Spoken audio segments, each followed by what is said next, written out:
Councilman Byrd, would you do the invocation? Let us all stand, please. Be the dado listo. Dear most gracious Heavenly Father, we thank you for a wonderful day. We thank you for the rain you have provided us. We just thank you for the opportunity to be here and serve the Cherokee people. We thank you for the veterans who's made it possible for us to have the freedom and take care of business here at hand. And be with the leadership as they make major decisions, Lord, that affects us across the seas, and be with our veterans. Dear Lord, again today, just bless this meeting. Let us take care of the business of the tribe with open minds, and let us do what's best for our people. Guide and lead us. In Jesus' name we pray. Amen. Amen.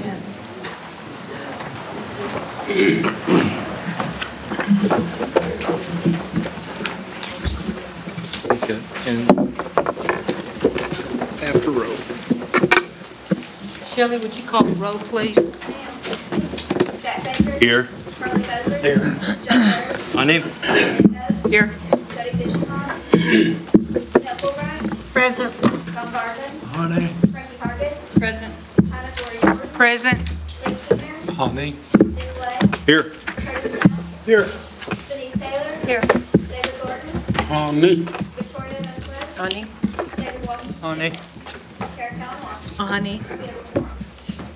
Okay, thank you. Mr. Blake? Yes, ma'am. Madam Speaker, if I could, would like to amend the agenda for 3 resolutions two from the Community Services Committee and 1 from Health Committee. Okay, in the form of a motion. Form of a motion. Okay, do we have a second? Second. Okay, we have a second by Janice. A motion and second has been made to amend the agenda. Is there any discussion? I believe you have the 3 items on a page in front of you, and they just came out of committee this afternoon. All those in favor can signify by saying aye. Aye. All those opposed? Ayes have it. We'll label those 12, 13, and 14. They'll go on the end of the agenda. Madam Speaker? Yes. If we could, I'd like to amend the agenda to move item 8 to the top of the agenda due to Ms. Goins has her mother with her who's recently had surgery, and out of consideration for her, I'd like to move her up. Okay. Where are you wanting to move her? Item 8 to the above number 1. We'll do her first once we get. Okay. Second. There's been a motion made to move item 8 in front of item number 1 under new business. There's been a motion and a second by Mr. Lay. Are there any questions? All those in favor can signify by saying aye. Aye. All those opposed? Ayes have it. So we will move up number 8 and take that up first under new business. Okay, let's go back to the approval of the minutes of the previous meeting. That would be the May 12th, 2014 meeting. Those minutes are in your packet. Do I hear a motion? Make a motion to be approved. Second. Motion by Jack, second by Lee. Are there any corrections or comments? All those in favor can signify by saying aye. Aye. All those opposed? Ayes have it. Okay, now we're to the State of the Nation. Principal Chief Bill John Baker.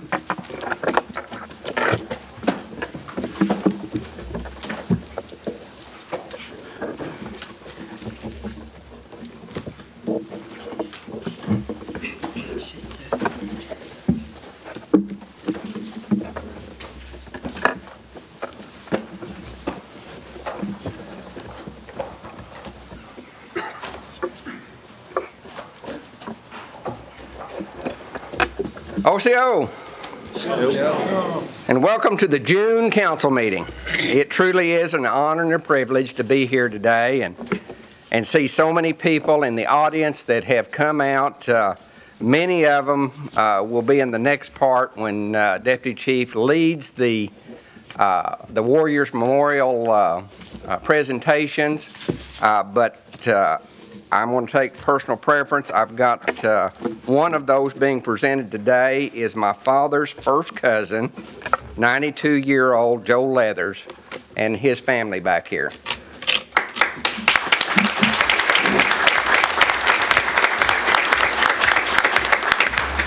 It's been a really great month here at the Cherokee Nation.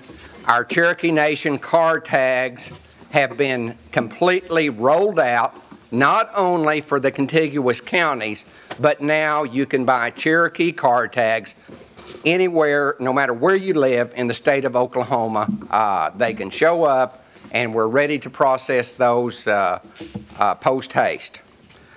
Should create some jobs and save some money and be able for Cherokees all over the state of Oklahoma to be able to show their pride that they have Cherokee tags, and we worked that out with the state of Oklahoma, so it's all legal. The Remember the Removal ride is in progress. I had the good fortune to meet them this last weekend. I stayed with them 2 days or 2.5 days, followed them one day, had dinner with them, followed them another day, had breakfast and dinner, and then I had breakfast the next morning before coming home. Their spirits are high. The roads in Tennessee and Missouri are like a roller coaster. And the kids, their spirits were on that same roller coaster ride. They're mentally, physically, they're in great shape. They're doing very, very well. They're learning so much, and I can't wait until this, I think it's Thursday, that at 2 o'clock they'll return to the Capitol Square of the Cherokee Nation.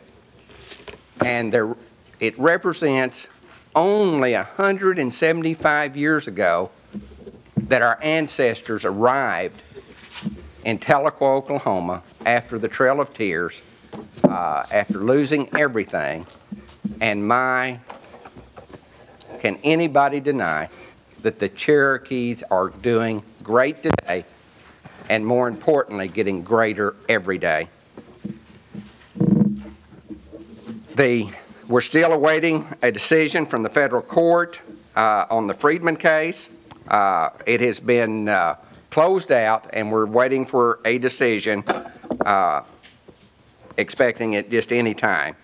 We were fortunate to have a Cherokee citizen, Keith Harper, who was confirmed by the Senate of the United States of America to be the ambassador to the UN Human Rights Council. Great honor.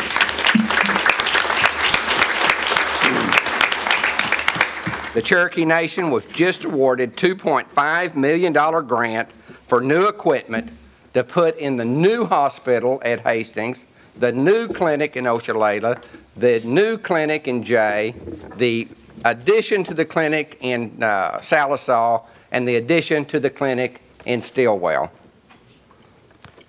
Our Learn and Grow project is in full swing. It's going to teach over 3,300 Cherokee children, and the focus is on teaching and practicing better nutrition for our youth. The Cherokee Nation completed 1 mile stretch of water line in Nowata, Oklahoma, about a $50,000 investment in materials and our labor to take care of a problem that has needed sorely fixed for a very long time. We were fortunate, especially with these veterans here, to sign a reimbursement agreement with the Veterans Administration so that veterans can come to, Native American veterans can come to our facilities and we can bill back the VA. I guess we're getting them through pretty quick, and with their backlog, they think that we can help them. So we're tickled to do it.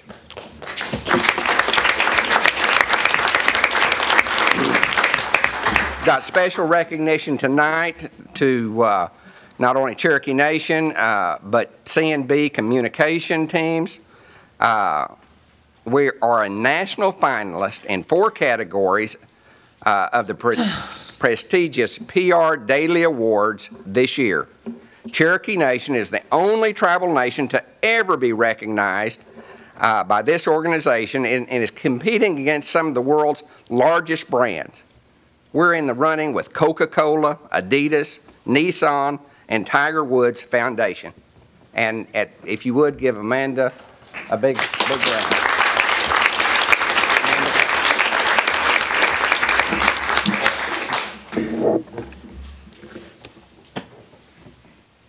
Also at this time, I'd like to have Connie Davis, our Director of Health, to come up. We want to recognize Tommy Hayes tonight. Tommy is the lead instructor and program director for our surgical technical program. He literally started this program from his own passion. He worked from the trunk of his car, moving books and equipment and whatever was necessary from Hastings to Tahlequah Community Hospital to accommodate the classroom space. He began this program in 2009 with 5 students, and all graduated successfully and passed their CST exam the first time. Since that time, he has completed his bachelor's degree and has graduated several more classes. He has obtained national accreditation of his Cherokee program through the Commission on Accreditation and Allied Health Education Programs. And this year, Tommy was recognized by the National Board of Surgical Technology and Surgical Services as the Outstanding New Instructor of the Year.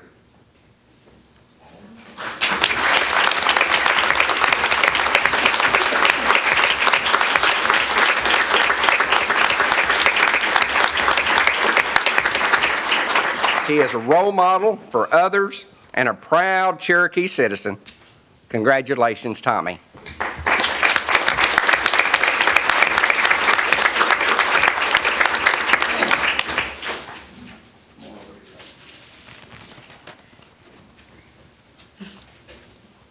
For outstanding service to W.W. Hastings Hospital and the Cherokee Nation in the Surgical Technology Program.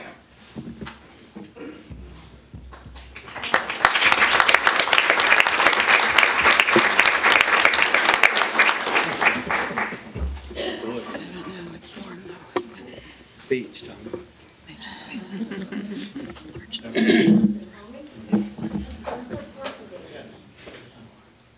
Let's just say it's really an honor and privilege to get the opportunity to do this. And I really didn't know that it would go this far, but it has. And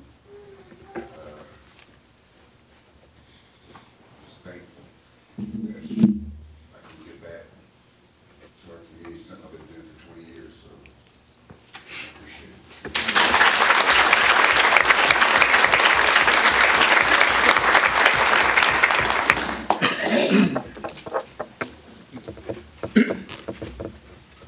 Lastly, the Career Services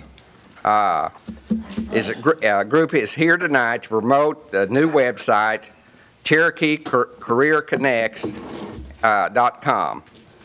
CherokeeCareerConnects.com. This replaces the Jobs Well Done site. Cherokee Career Connects links people with jobs across the Cherokee government, commercial, and nonprofit entities. This initiative is to connect Cherokee citizens with job, career, and training development opportunities in an easily accessible format and is now online and ready for use. Thanks for the team of people who helped to make this possible. Team was Diane Kelly, Deborah Lack,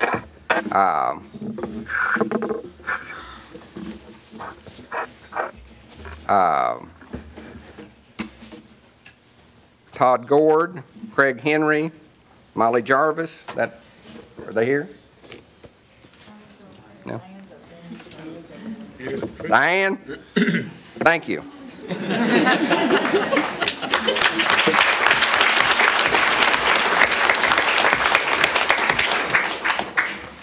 And Diane also has a fine group of young people backing me up tonight.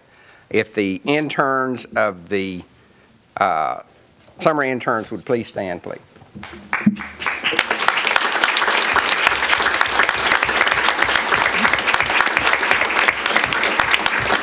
And if you don't mind, tell them your name, where you're from, and where you're interning. My name is Ashley Fox. I'm from Bartlesville, and I'm interning in administration. My name is Sarah Wagers. I'm from Keys, and I'm interning in the Heritage Center. My name is Brianna Potter. I'm from South Aikens, and I'm interning at NSU Libraries. My name is Grant Nugent. I'm from Tahlequah, and I'm interning at Behavioral Health Center. My name is John Rencrow. I'm from Keys, and I'm interning at the OSU Extension Office. My name is Sheenie Yeager. I'm from Stillwell, and I'm interning at Wilma P. Mankiller. I'm Paige Grooms. I'm from Westville, and I'm interning at Rogers and Philpott in Siloam. My name is Taylor Snyder. I am from Westville, and I'm interning at Hastings. My name is Jacob Burchett. I'm from Fairland, and I am interning at Fairland High School. My name is Josh Hamby. I'm from Whaling, and I'm interning at NSU Police. I'm Krista Downing, and I'm from Holbert, and I'm interning at the Spider Art Gallery. I'm Brooke Bailey. I'm also from Holbert, and I'm interning at the Peace Family Art Gallery. And my name is Kyrie Smith. I'm from Tahlequah, and I am also interning at the Spider Art Gallery.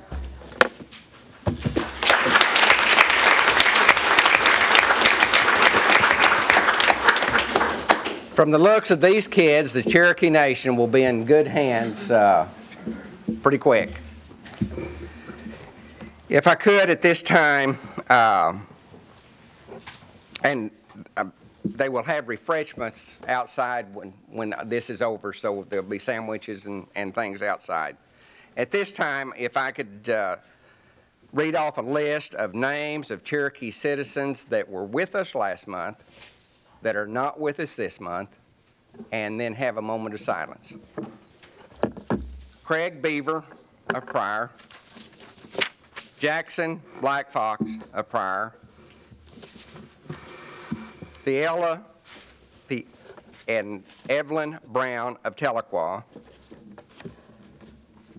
Jenny Cameron of Tahlequah, Brian Cannon of Westville, Joshua Kaufman of Stillwell, Michael Foreman of Bartlesville, Trudy Gay of Pryor, Anita Gibson of Tahlequah, Raymond Harris of Salisaw, Leonard Holsey of Tahlequah, Cullis Rex Jones of Bartlesville, Laura Jones of Claremore, Catherine Leaf of Anita, Robert McFarland of Anita, Earl McLean of Claremore, Ricky Morris of Stillwell, Emma Philpott of Stillwell, Loretta Pope of Tahlequah, Deborah Potter of Catoosa, David Rogers of Salisaw, Edgar Scott of Stillwell,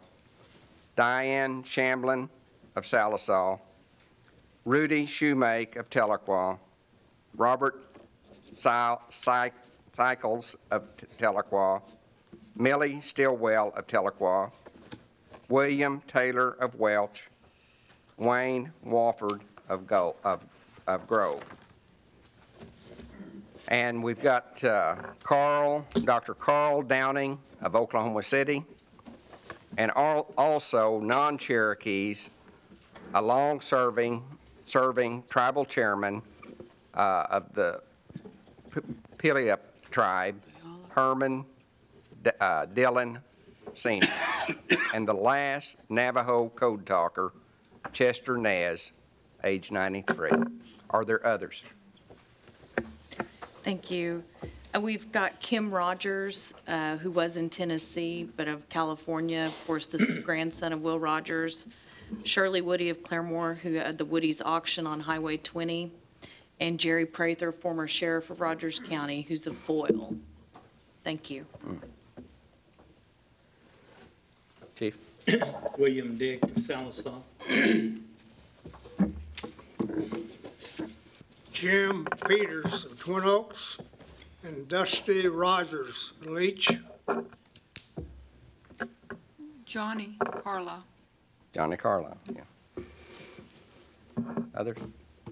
David? Jim Leaf, Sycamore, Oklahoma. Marty Hardbarker of Stillwell, and Bill Mankiller, who is the youngest brother of former Chief Wilma Mankiller of Stillwell. If we could take a moment of silence.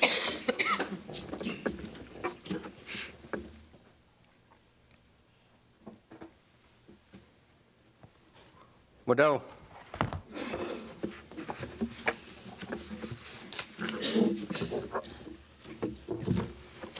Yes, now we'll have the Cherokee Warrior Veterans Award by Deputy Principal Chief Joe Crittenden. Thank you, Madam Speaker.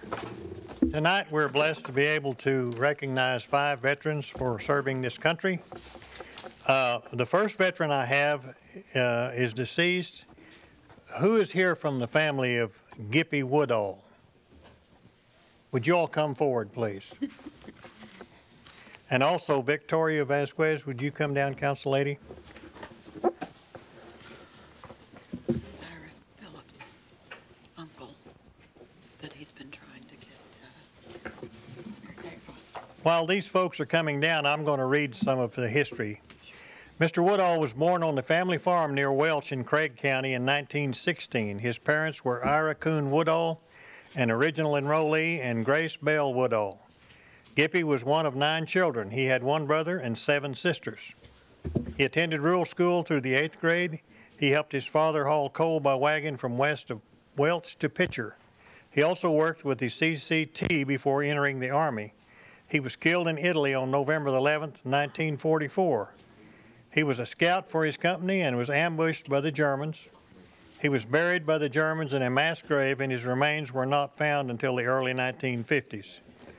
The Craig County Courthouse has a plaque with the names of all Craig County military that were killed in World War II, and his name is on that plaque. He is buried in the Welch Cemetery and received full military honors. And family, I want to thank you on behalf of Gippy for the service that he gave to this country.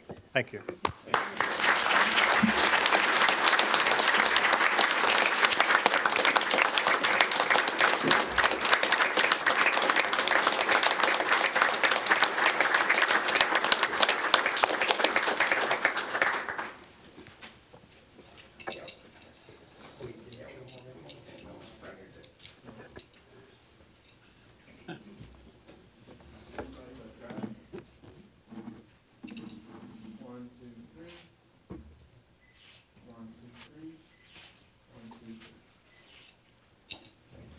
And apparently they've elected Ira Phillips to be the spokesperson for this family, and Ira was instrumental in starting the first economic development for the Cherokee Nation in 1986. 1986. He was with us for quite a while. Ira, would you like to say something on behalf of the family? Okay. Well, thank you. The family has always been very proud of Gippy. I remember him just a little bit. I have a couple of cousins that remember him more, but they are older than I am, and so they couldn't make it tonight. But he sacrificed his life for this country. We're extremely proud of him, and we appreciate the recognition that the Cherokee Nation is giving to him for his sacrifice to this country and for the Cherokee Nation.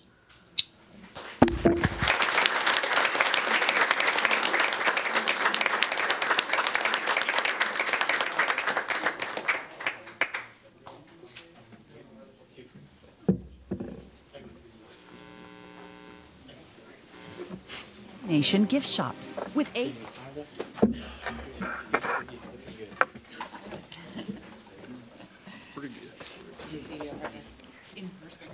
Our next veteran this evening is a gentleman named Andy Gertie. Is Andy here? Would you come down, please? Give him a hand.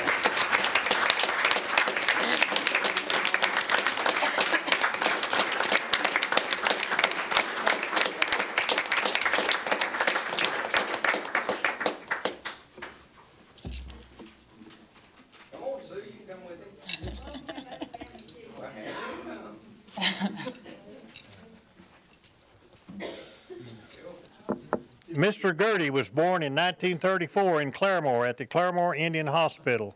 He was raised by his parents, Tobacco and Jenny Gertie, on Greenleaf Hill in Tahlequah. He was the oldest of 6 children.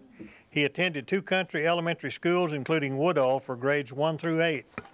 He graduated from Tahlequah High School. He then attended and graduated from Haskell Institute in Lawrence, Kansas. Following graduation, he was drafted into the United States Army.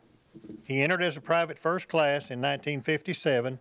He was stationed at Fort Carson, Colorado for 8 weeks of basic training From there, he went to Fort Knox for 8 weeks of clerical school. After graduation from clerical school, he went to Fort Lee, Virginia, and worked as the vehicle parts clerk in the motor pool.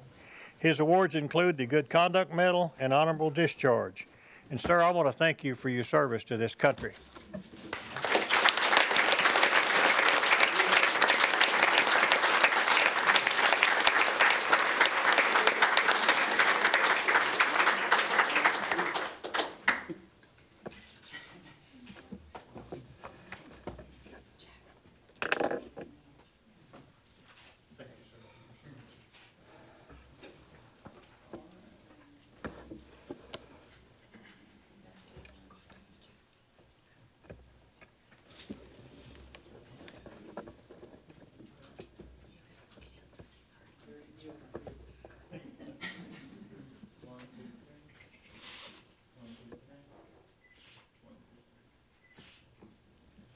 Gertie, would you like to say anything?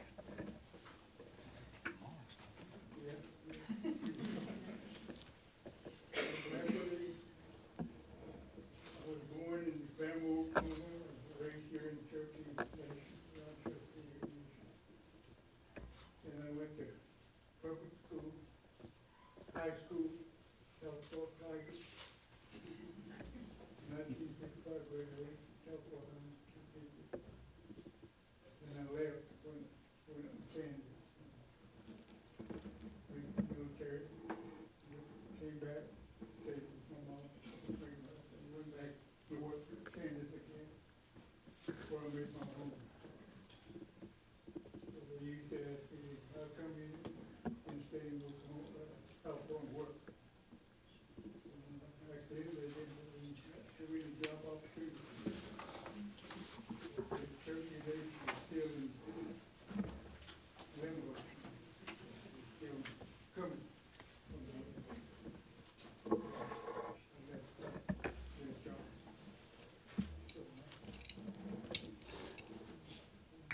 Glad to be back.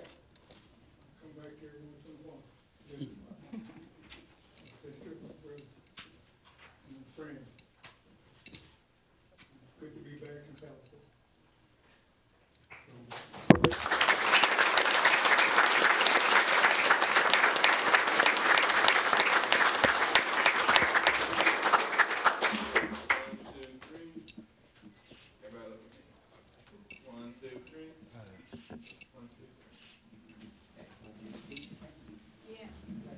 And he's still teaching it, has I don't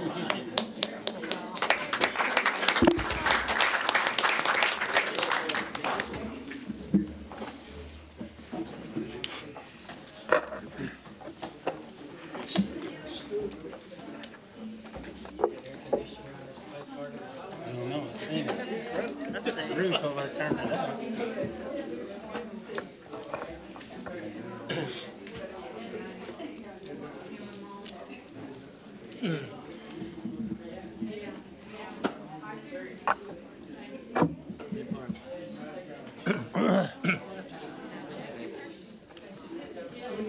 Hey, 1955. Jack?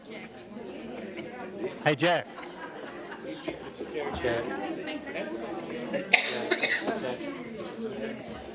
Phil was trying to get Back up here. Mr. Garvin, you want to come up? Don? I know it. Don't help if I help crowd it up. That's all right. It's good to have a good crowd. Yeah. Julia, stay up here, please. Our next veteran tonight is a gentleman named Cyrus Cy Gilmore. Mr. Gilmore, would you come down?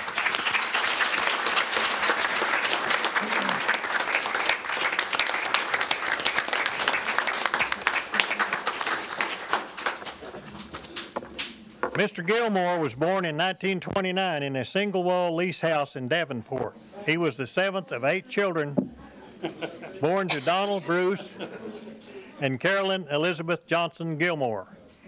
He lost his mother when he was 9 years old and relocated to California with his father, who worked for Standard Oil Company. He attended high school in Wasco, California. In 47, he enlisted in the Navy in boot camp in San Diego. After boot camp, he was assigned to the USS Hollister, a destroyer. The Navy sent him to Treasure Island, San Francisco for training in gunfire control. After 3 years, 11 months, and 27 days, he received an honorable discharge from the U.S. Navy. While in the Navy, he received many medals, including the Korean Service Medal, the China Service Medal, the Japanese Occupation Medal, and the Good Conduct Medal. He proudly donated his medals to the Cherokee Nation Veterans Center to be displayed. Cy became an electrician in California, but in 69 with his wife, Linda, and children, he relocated to Tennessee, where he currently resides. Cy became an electrical superintendent for a construction company. He is the father of 3 granddaughters who all live in Tennessee, 1 son who lives in Washington, 12 grandchildren, and 8 great-grandchildren. And Cy, thank you, sir, for your service to this country.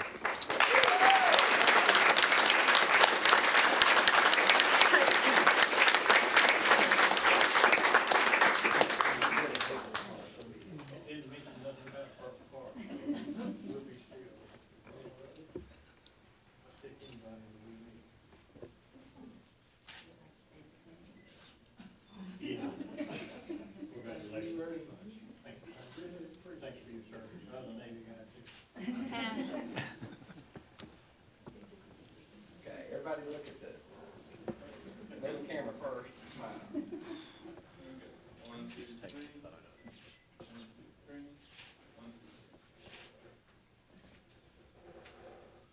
Would you like to say anything? Well, I'd say I'm proud to be a Cherokee.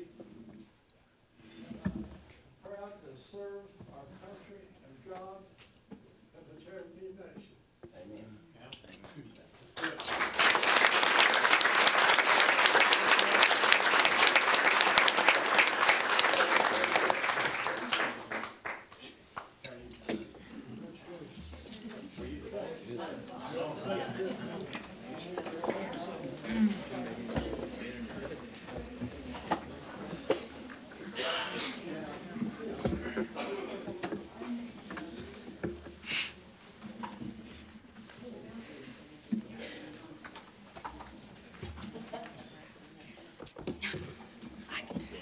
Janice, would you come down, please? Sir. Our 4th veteran this evening, Chief Baker mentioned him earlier, is Joseph Joe Leathers. Would you come down, sir?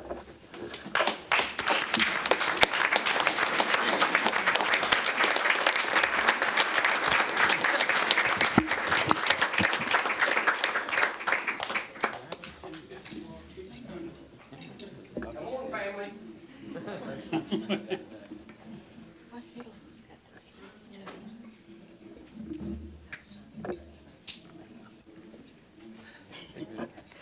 Joe Leathers was born in rural Adair in Mayes County in 1922. He was the youngest of 7 children raised by his parents, James Anderson Leathers and Addie Lee Powell Leathers. He dropped out of school during the 8th grade to work on the family farm alongside his father and brothers. Those early years on the farm growing up during the Dust Bowl and Depression taught Joe many life lessons that he has carried with him throughout his life and have sustained him through the hardest of times. When Joe was 16 years old, he married his high school sweetheart, and they lived on the family farm in the early years of their marriage. Joe continued to work with his father. In 1942, he was drafted into the service and sent to U.S. Naval Basic Training in San Diego. He was assigned to the U.S. Destroyer Escort O'Neill 188. The ship O'Neill was docked there after suffering severe damage in combat in Okinawa, Japan. He was a mechanic and worked with the rest of the crew to repair the O'Neill. While docked in San Pedro, the war ended. Shortly thereafter, Joe was given an honorable discharge from active duty because his infant son, Keith, was gravely ill. He returned home to care for his young child along with his wife, and shortly thereafter, the young child died. Joe's Navy career perhaps was short, partly due to the ending of World War II and in part because of the illness and death of his first child.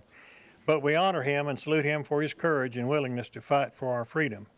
He still resides in rural Adair with Ellen, his wife of 40 years. He is proud of his Cherokee heritage and is an example for his children, stepchildren, and many, many grandchildren. Joe, thank you for your service to this country, sir.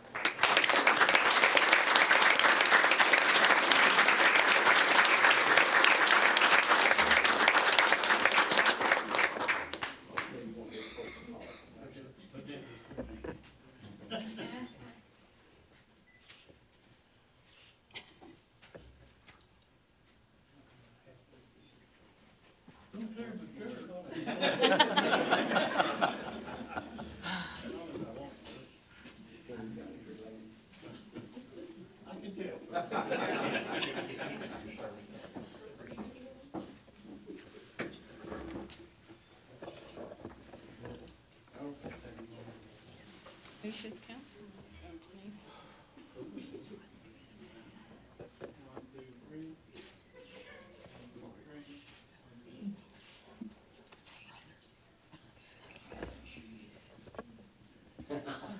Would you like to say anything, Joe?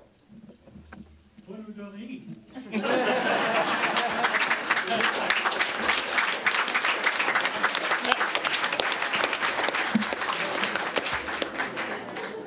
A lot of people say, what now nation that? You know what we say, nation and party. Well, I'm Cherokee. What difference does it make what the rest of it is? I'm proud to be a Cherokee.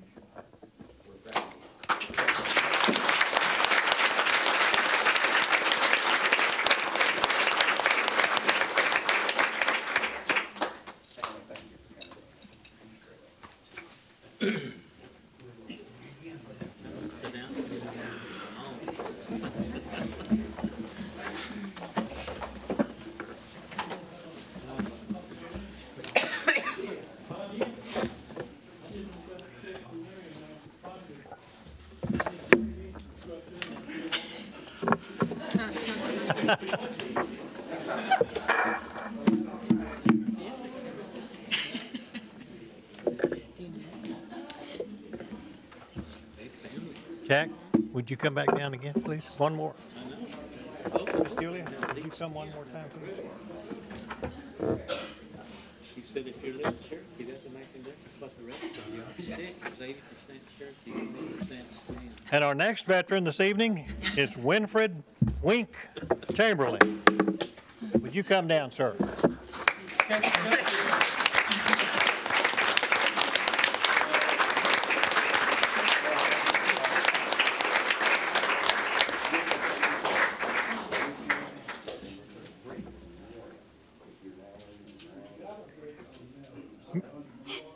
Mr. Chamberlain?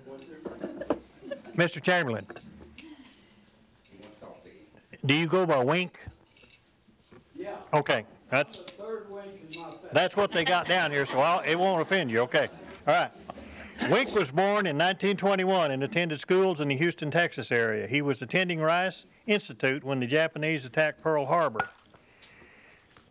He left high school at midterm to work for Houston Shipbuilding as an electrician doing bridge dock wiring on Liberty ships. After a trip home to see friends and family in Veneta, he enlisted in the U.S. Navy. That's the third Navy guy tonight, I think, isn't it? Go Navy. He attended boot camp in San Diego and was sent to Detection Defense School at the section base in San Pedro. He received the rating of radio technician third class and transferred to the station on Point Furman in San Pedro. In the spring of '42, the Navy enlisted the V-12 program for college-educated enlisted men and commissioned them as officers after attending midshipman school. Wink was selected for that program and was sent to St. Ambrose College in Davenport, Iowa. He then went to Northwestern Midshipman School in Chicago, where he was commissioned an ensign. His duty preference was on the cruiser Houston, and he was ordered to gunnery school for large combatant ships. He opted to be a skipper of an LCT, and that's a landing craft tank. Then it was through the Panama Canal and to the Admiralty Islands where Wink's ship began operations. This was a staging area for the Philippines invasion, and Wink's ship hauled explosives for the underwater demolition teams. The next island was Leyte and then Subic Bay before sailing into Manila Bay. Wink's team was prepared to move to the Japanese homeland when the war ended. He was ordered back to the States and released from active duty. His record shows he was entitled to a fleet citation with 1 star, the Philippine Liberation with 2 stars, Asiatic Pacific with 1 star, and American Theater ribbons. And Wink, thank you, sir, for your service to this country.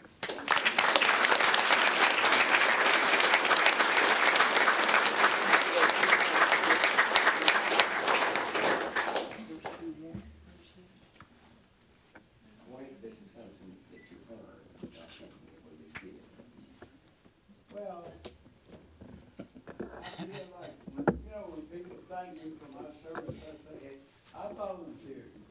I got a lot out of it,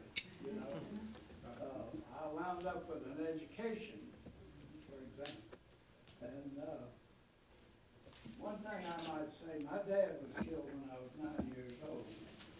I spent a lot of summers in Bonita. So I'm kind of, you know, I know I'm a Cherokee and I know this area. My great-grandfather was the head of the girls' seminary at one time, and so every time I'm in Tahlequah, it's out to see the 3 columns in it left and take a picture. You want to come get in the picture? Do you want him to take your photo? Take a picture with yours too. Stand around and back. All right. 1, 2, 3. 1, 2, 3. 1, 2, 3. And here's to the third wing.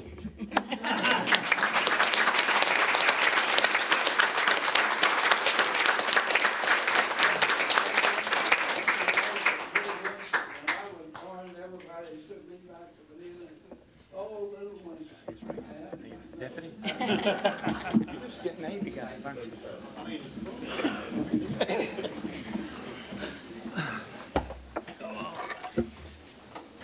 And Madam Speaker, that's all I have. Okay, thank you. We're moving down to unfinished business. Seeing none, I'm going to move on to committee reports. Our first monthly report will be by the Housing Authority Director, Gary Cooper. Madam Speaker, members of the council, good evening. I know that you've had a very busy day, and it looks like that you have a pretty long night ahead of you, so I'll try to keep my report brief this evening since we met in committee just a few short hours ago.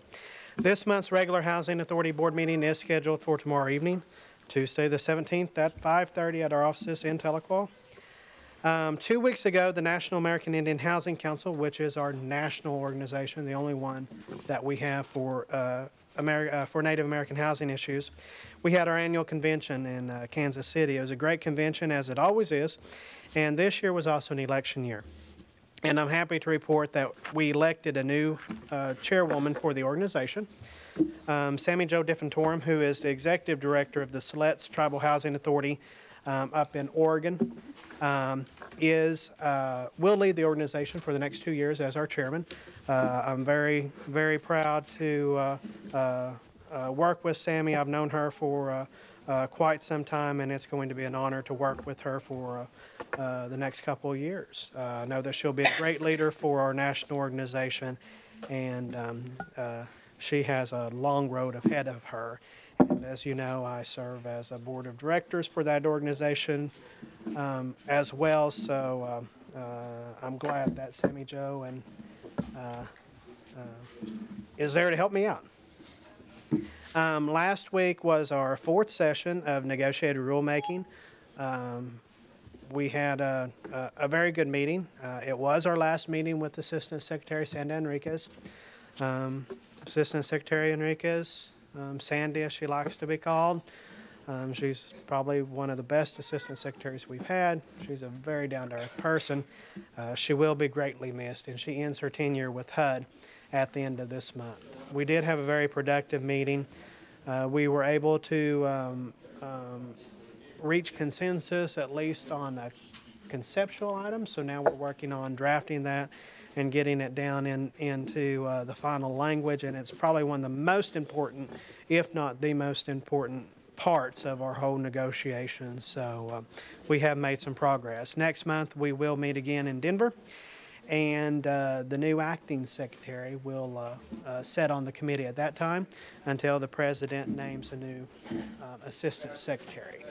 As you know, we also are going to be getting a new secretary for HUD,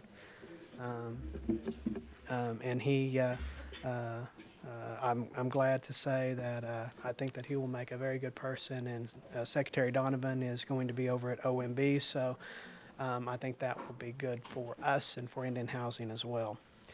Today, the Housing Authority provides housing assistance to more than 6,000 families each month. That includes nearly 2,500 families that we help, that we assist through the Community Shield Insurance Program, and that's a program that we offer in conjunction with Amaran Risk Management Company, program that we are proud to be part owners of. It's a risk pool that we helped develop a number of years ago. The number of families that we serve over at the Housing Authority does not include all the families that are served by other housing programs, housing rehab, mortgage assistance through Commerce, and other programs that are offered here at the nation. But we serve a bunch of families, as we found out where a bunch of those dollars go and how they're divided up whenever we discussed the Indian Housing Plan earlier today. And I thank you. I think Ron thanks you. Ron and Ashley worked very hard on that, and we hope later on this evening might have the opportunity to pass that. But anyway, that's all I have for this evening, unless anyone has any questions for me. Are there questions?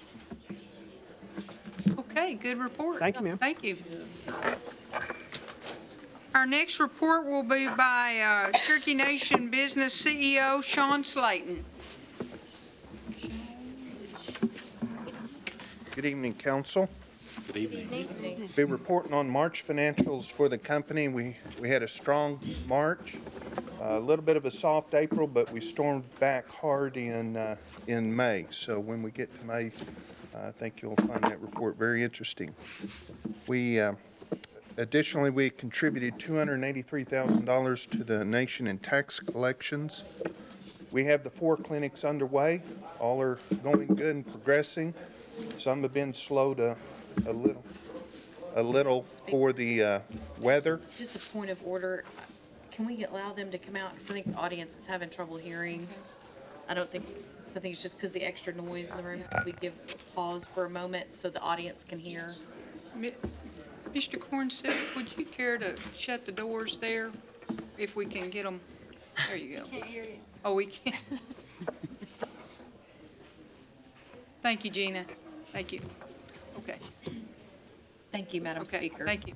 Thank you, Sean. You're welcome. Just Interruption. a brief recap, if you didn't hear, we've had a really good March, a soft April on our financials, and stormed back really strong in May.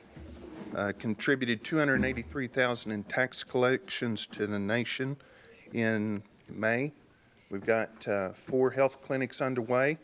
They're all doing good. Some are ahead of others due to the weather and a few issues, but all are progressing. If you've been by the Roland Casino, that site preparation is underway. We're excited about what we're going to build there. I just have one comment tonight on something that we're doing. Our Cherokee CRC was awarded a contract by the Washington Headquarters Services. We were one of 5 companies chosen to perform work on a 5-year contract for remodeling and renovations at several facilities managed by them. This is an opportunity to support the $300 million contract and has the potential to produce about $60 million in revenue to CRC. The company is providing new construction for commercial and industrial buildings, as well as the restoration and modernization of their existing facilities. WHS is the essential services provider for Office of the Security of Defense, Department of Defense agencies, and offices in the National Capital Region. Cherokee Technology Solutions is partnering with the SBA to host free on-site training sessions and web-based seminars for Native corporations interested in joining the 8A program. The sessions address many challenges faced by the businesses and offer operational and leadership strategies to help them build capacity and foster growth and expansion. There are 2 classes in Oklahoma next month. One's in Oklahoma City on July 22nd, and another's in Tulsa on July 24th. At Cherokee Casino in Will Rogers Downs, we're offering a fun-filled family evening on June 21st at 5 o'clock. WRD and Lady Luck's Fireworks are teaming up for fireworks entertainment at the racetrack starting at 5. And the event will include food options, activities for kids, live music, and fireworks and car display. Our current employment, at the end of May was 6,024 for all CMB employees, 4,636 CMB employees, excluding the contract and temporary employees. We had 73.4% Native American, Cherokee, and 7.1% Native American for a total of 80.5%. That concludes my report, and I'll be happy to answer any questions. Are there questions?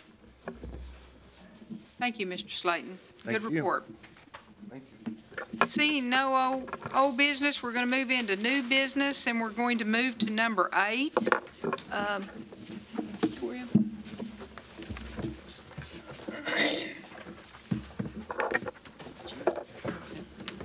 This is a resolution confirming the appointment of Jennifer D. Goins as a Commissioner of the Cherokee Nation Gaming Commission. And I put this in form of a motion. Have a second? Second. Okay, we have a motion and a second. Discussion? Okay. Ms. Watts? Okay, thank you, Speaker Jordan. So I just want to reiterate that I find that you're qualified, in the essence at least, compared to all our other commissioners. And I appreciate your willingness to serve, so that it doesn't speak to you personally in terms of a candidate, but I will have to vote no just because of the conflict of interest that I see because of your relatives being Chuck Hoskins Sr. and Chuck Hoskins Jr. and their existing roles. I think, given especially where the Gaming Commission's oversight and responsibilities, that is just too close of a family relationship. But again, I want you to know that I think that otherwise you're considered qualified, and that I appreciate your willingness to serve, and it doesn't speak to that personally for you, and you can't help who your relatives are.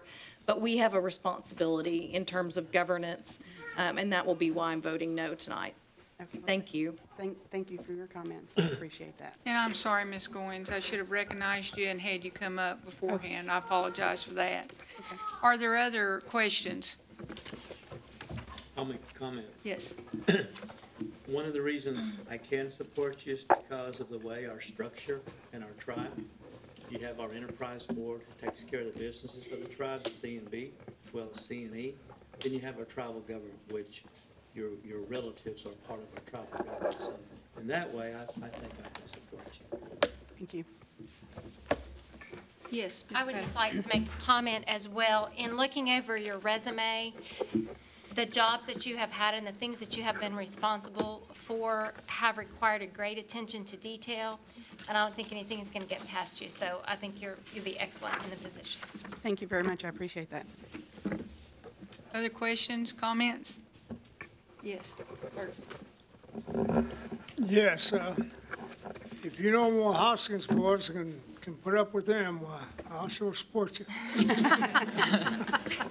Thank you. All right, anybody else? Okay. This is a resolution, so I think we can, we'll just say all those in favor signify by saying aye. Aye. All those opposed? Aye. Okay, Roll call. would you, we want to Or roll it call? doesn't, if you can do it by hand, that's fine too. Shelley, just go ahead and call roll. Target, Yes. Madam Jordan, Yes. Lee Keener, No. Dick White, Yes. Curtis Snow, Yes. Janice Taylor, Yes. David Thornton, Yes. Victoria Vesquez, Yes. David Wackenstein. Yes. Karen Callan Watts, No. Jack Baker. No. Harley Buzzer, No. Joe Byrd, Yes. Julia Coates, No. Jody Fishinghawk, Jeff Fulbright, Yes. Don Garvin. No.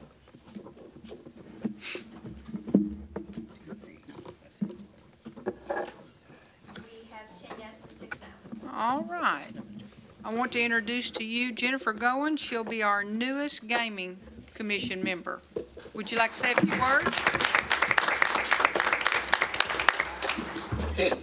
I would just like to say thank you. I am looking forward to the opportunity to serve, and just really looking forward to it. Thank you very much. Thank you.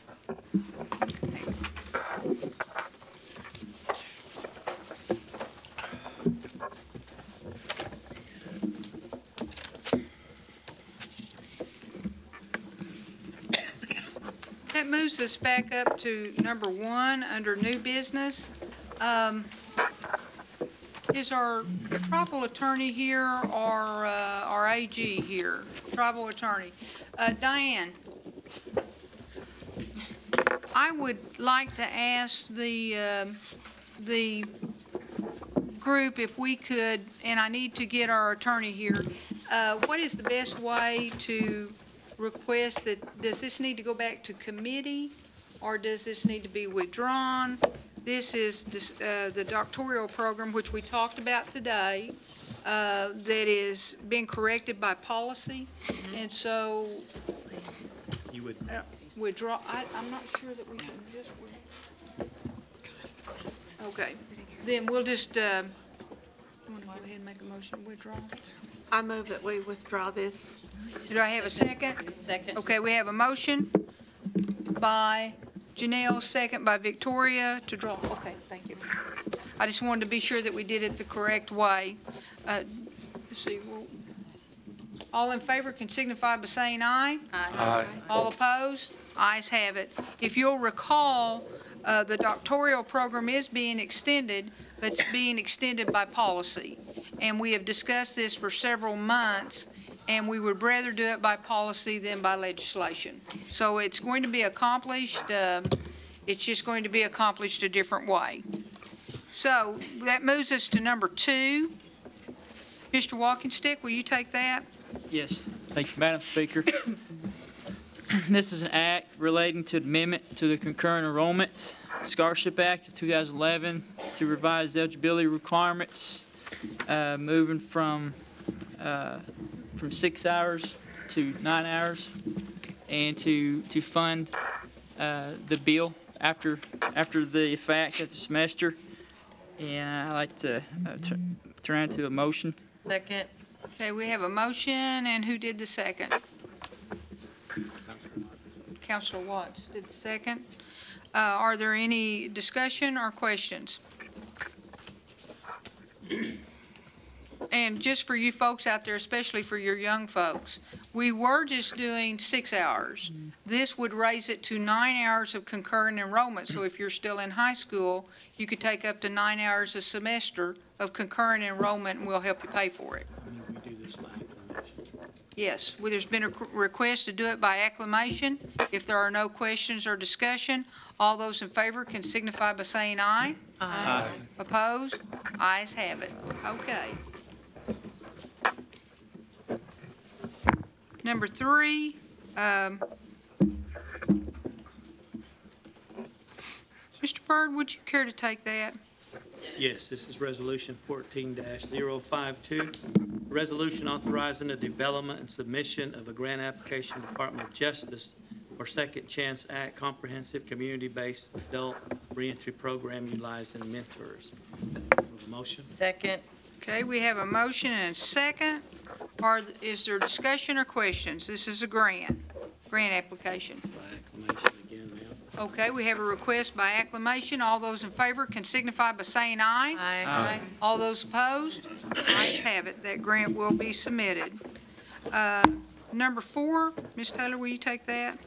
Yes, this is a resolution authorizing Cherokee Nation Warehouse to donate surplus office equipment to Locust Grove Police Department in Mays County, and I would put that in the form of a motion. Second. We have a motion and a second. I believe it was by Mr. Thornton. Okay, discussion, questions? All those in, is there a request for acclamation? I believe there It's is. a resolution. A resolution. All those in favor can signify by saying aye. Aye. All those opposed? Ayes have it. Okay. Number 5. It's our budget. Ms. Taylor, will you take that too? This is an act amending Legislative Act 2213, authorizing the comprehensive capital budget for fiscal year 2014, modification 6.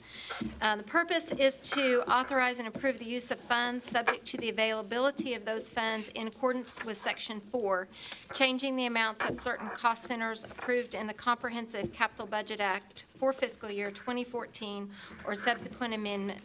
Cumulative total of the capital budget increase is $167,130 for a total capital budget authority of $103,054,112. And I would put that in the form of a motion as well. Second. Okay, we have a motion and a second. I think the second came from Ms. Watts. Comments, questions, discussion? Acclamation. Okay. We have a request for acclamation. All those in favor can signify by saying aye.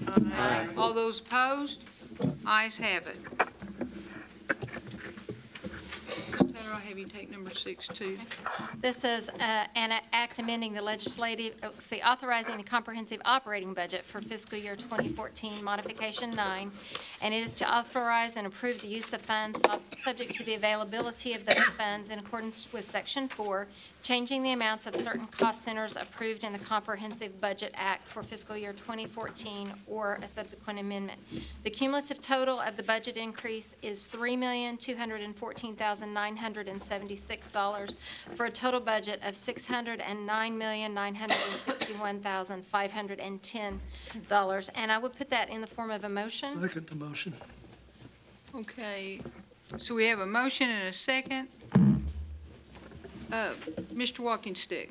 Speaker, I'd like to make a motion to add a budget to this act, amending the comprehensive operating budget for FY14 Mod 9. This addition is a $0 change, but is requesting a change in the project listing for a charitable contribution budget. So you're making you're requesting a friendly to the motion and second? Yes, ma'am. And it's on the handout that is in front of you. It's just the renaming of some projects that have already been previously approved? Yes. And it contains no change in the dollar amount. It's just simply renaming some of the contributions. That's correct. Which one is that? It's in the District 2 where you see 20,000 from 25 to 20. That's a walking trail to Marcoma. Make it 20 to 15. Okay, that's on the walking trail. You're just doing 15? Yes. Okay. Accept that friendly, Councilor Walkingstick? Yes, Councilman Burke. Thank you. So it is going to make, the rest will just remain in the budget. Jody, is that correct? It would remain in his district. Okay. If you want to just leave it unallocated projects in your district. Mr. Garvin, do you accept those? Okay. So our friendly has been accepted by the primary motion and second. And other than that, there are no changes to what Ms. Taylor just explained. Is there discussion or questions? This is an act. Do I hear a? Motion for acclamation. Okay. All those in favor can signify by saying aye. Aye. All those opposed? Okay, the ayes have it.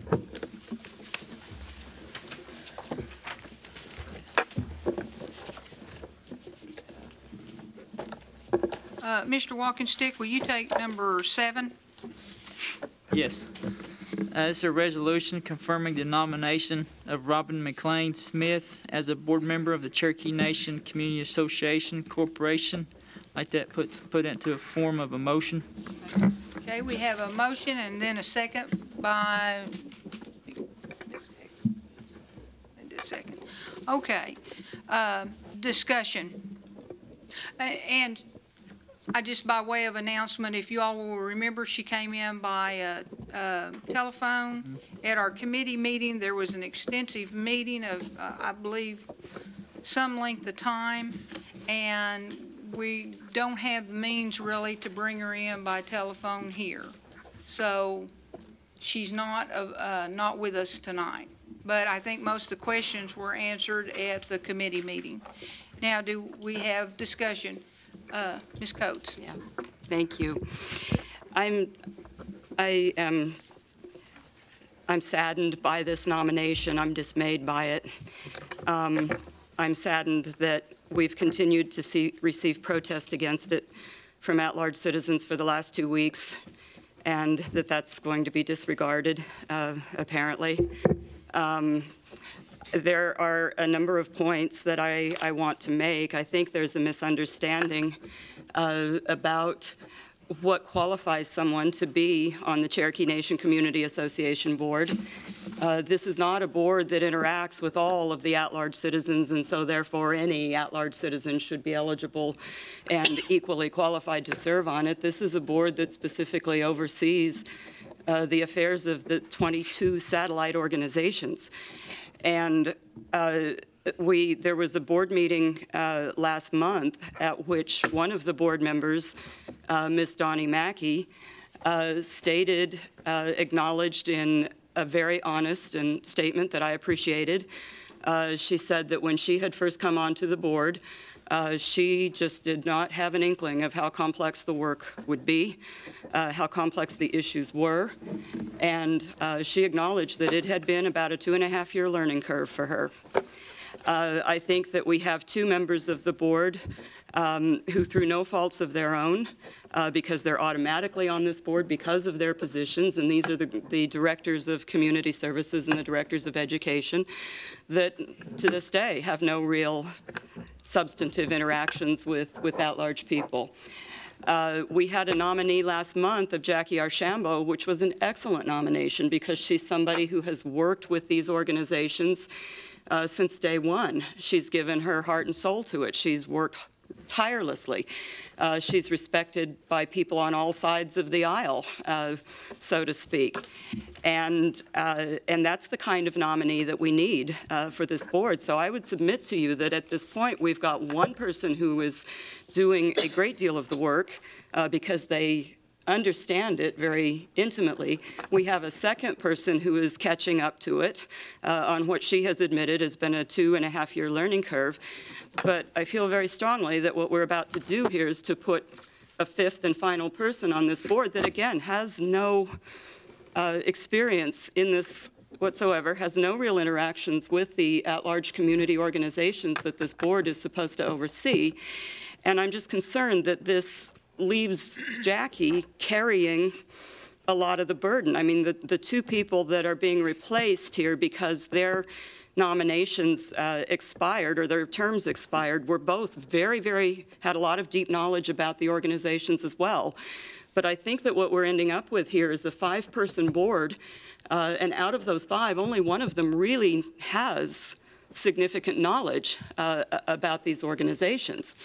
So I appreciate many of the comments that were made about Ms. Smith, about her commitment to Cherokee community and civic life and to advancement of cultural knowledge and, you know, all of these kinds of things. But frankly, those things in and of themselves do not qualify someone to be on this board. Those are great qualities, and many people have them. But to imply in any way that that's all that's required to work with the at-large people, when in fact this is an extremely diverse, extremely complex population, and extremely complex work to try and, you know, oversee a network that literally extends from coast to coast.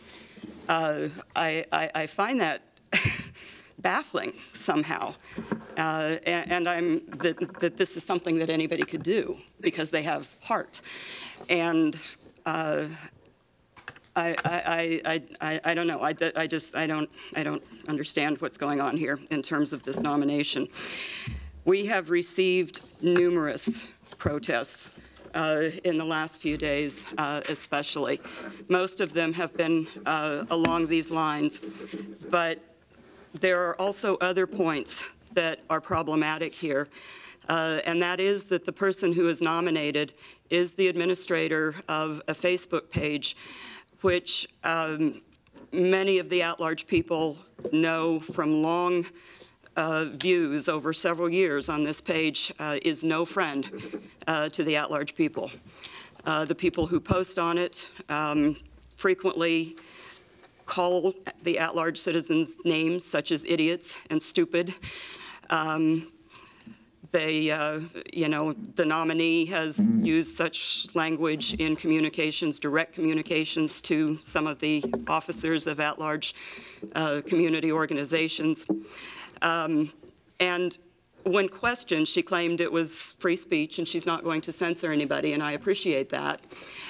But any professional organization, when they examine the social media activities of people that they are considering as employees or whatever, would back away from someone who is administering something like this in a heartbeat. This is not professional behavior. And while, yeah, it's free speech and she's not going to censor it, that doesn't mean that somebody who doesn't administer this in a more professional manner doesn't need to be appointed to one of our boards. It's inappropriate on that basis alone. I have a student at UCLA where I work that I am on their committee. I advise this student. She is a Cherokee citizen. She is an officer in the Los Angeles Satellite Organization. In the past, she had gone on to Ms. Smith's Facebook page and had engaged in discussions, to put it politely, with some of the people that were on there.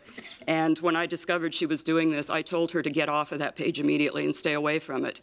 And the reason that I gave her that advice was that she's going into law school, right?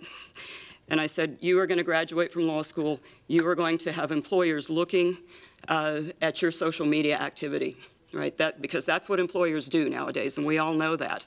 And anybody who sees you engaging in a page like this in this fashion is going to eliminate you from consideration immediately. And it's just some kind of ugly irony that this young woman, who is an officer of the organization in Los Angeles, that I've told her to stay off of this woman's page, of Ms. Smith's page, is now going to be overseen by this individual as on one of our boards. We've received letters from one of the leaders of the organization in Portland, which is one of the groups that is routinely dragged through the mud by the people on this page that is administered by Ms. Smith. We've received comments from one of the officers in the San Diego organization who has been attacked and called names directly in emails by this nominee. This is inappropriate behavior. We should never put somebody onto one of our boards that treats other Cherokee Nation citizens in this fashion, or that allows Cherokee Nation citizens to be spoken about this way, to promulgate inaccurate information about the at-large community that is very prejudicial to them when it's not correct. It's not accurate information. And then the last point I want to make is that frequently, as a representative for the at-large people, many at-large citizens hear the kind of comment made that we control the vote, that at-large citizens somehow control the vote, and yet we don't have to live with the results of that vote. The people in district have to live with it. I don't know that there's a lot of merit to that, but I certainly realize that the potential for something like that to happen exists. And so that's why I think it's extremely important that at-large citizens understand something about what the experiences and conditions of the people who live within the districts are, within the jurisdiction, in order that we don't run them down, in order that we can be sensitive to their feelings and their desires. And this is what I'm asking of my colleagues on this council tonight. You have the at-large people essentially asking you for the same consideration here. You are the majority this time who have the ability to run down the wishes of the at-large citizens by confirming this nominee. And if you're going to ask us to be sensitive to your concerns, and I agree that we need to be, I would really ask you and suggest that you also need to be sensitive to the concerns of the at-large people, and we have been hearing from them. And I don't expect that these comments will make any difference, but I do want them out there to the public. I want people to know who is being placed in oversight of us, someone that, as far as we can tell, has nothing but dislike and disdain for us. It's a paternalistic nomination, to think that we need something like this. And I just, it's offensive. It's just downright offensive. So I'll be voting no. Thank you. Okay, do we have other questions, discussion, comments? Ms. Watts? Thank you, Madam Speaker. I think for me, whether all council people agree or not, we represent all Cherokees. Although I serve Tulsa and Rogers County, I'm supposed to consider whether somebody down in Sequoia County, Adair County, or Ottawa County, what they think, because my vote does affect every Cherokee, whether I believe that or not, it does. But I personally believe it does. And so that also includes our at-large citizens who don't necessarily receive any funds or programming, but this is the one area where they tie to the Cherokee Nation. And they have clearly asked and stated to us that we not accept this nomination and that we do not move forward with it. And they've reached out to both the legislative branch and the executive branch. I don't personally know Ms. Smith. To my knowledge, I think she claims to know me. I don't know her. I think that's other things. I know some of her relatives. I work with them in Rogers County, and I've let them know, where I stand on this issue, because I thought that was respectful. But I don't think the same level of respect's been given to our at-large population on this nomination. As a Cherokee citizens, we are still a small part of the population, but we're one of the larger tribes, so there is a lot of opportunity where we could have chose someone different in this role. And I think that's what troubles me most, too. The at-large have clearly stated they don't want this nominee. At the same time, we are tasked with a serious job. At least that's how I view council. It's work. It's technical competencies. Not only am I supposed to have technical competencies, but the nominees that we put in place are supposed to be capable Cherokee citizens, and there's a lot of us. There are tons of Cherokee citizens we could be looking at that have this background and ability. Specifically around this group, they're supposed to have nonprofit experience as well as background and knowledge of our at-large groups who are varied and incredible groups of people. She seems to have neither. I don't think she would offer any technical experience around the administration and setup and sustainability of nonprofit work, which is extremely involved. It takes a lot of technical experience. That doesn't mean you have to be a rocket scientist or a master's or PhD in nonprofit work. It just means you simply have had to have been involved in nonprofits and really understand that background. And at the same time, with 22 groups, especially I think she has 3 in her immediate area, she has been involved in none of those. So they don't even ask that you're involved in all 22 or half of them, but she's attended half of one meeting for one of the 3 in her area.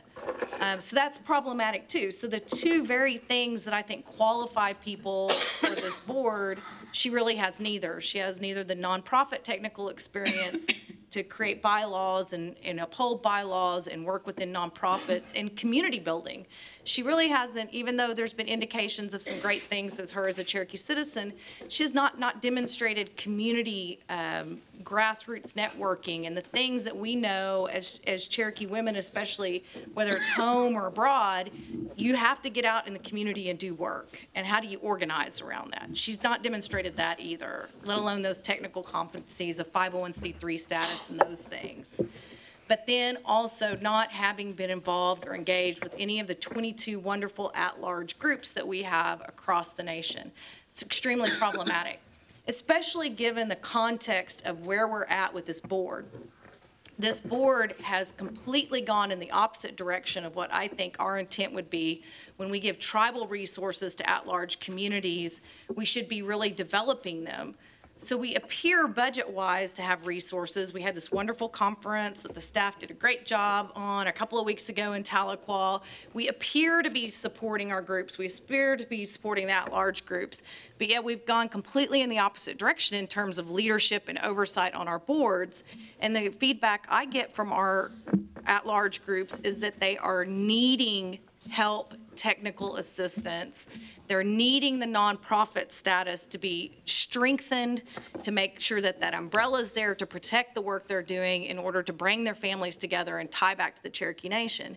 And we know that this is a direct benefit to the Cherokee Nation because, for example, during the Freedmen issues, we were able to reach out to our at-large groups who added direct value to the tribe in order to lobby their congressmen and senators in order to assist us. And I believe deep down in my heart that without the at-large groups having been organized, we would not have been effective and we would have been by ourselves. But that wasn't the case. So if people at home, I know there's naysayers here on this body I sit on, some of my colleagues that believe at-large should not be part of the Cherokee Nation, they shouldn't have a vote, blah, blah, blah. I disagree. And so I just want to make sure that that is on record about why it's a direct benefit that there is an ongoing relationship. And this person, this nominee, does not serve our population. And that's why I'll be voting no. Thank you, Madam Speaker. Do we have other comments or questions on this side? Yes, Mr. Baker. Yes. Thank you, Madam Speaker. My primary concern with this nominee is her lack of interest or involvement in any of the local community associations when there are 3 near her in the area. And I think there are many other well-qualified individuals that could have been selected. I know that, as they mentioned, Jackie Archambault, we nominated her a couple of months ago, or approved her a couple of months ago, and she is an outstanding candidate. Well, there may not be any quite as good as Jackie, but there are some very good ones out there that could have been placed in nomination. So therefore, I will be opposing her nomination too. Other comments on this side? Yes, Mr. Keener. Thank you, Madam Speaker. Ms. Smith is not here tonight, and so I will just talk about the response that I've got to this that I've received from this nomination. I know that if one person would contact me, I would consider that. But then when you have more than multiple people saying we do not want this nomination, then I noticed that. And so after careful review, after discussion, after what we heard tonight, I think that the at-large still do have a voice, and that voice must be heard. And I, for one, would say that I'm hearing what you're saying, so I will not support this nomination. And it is very eloquently put by Councilman Coates. And it's a sad day when the Cherokee people, citizens, do not have a voice. And I guess tonight either we can say they don't have a voice or they do, but I for one say they do. Thank you. Other comments? I would like to read to you from the bylaws of the Cherokee Nation Community Association.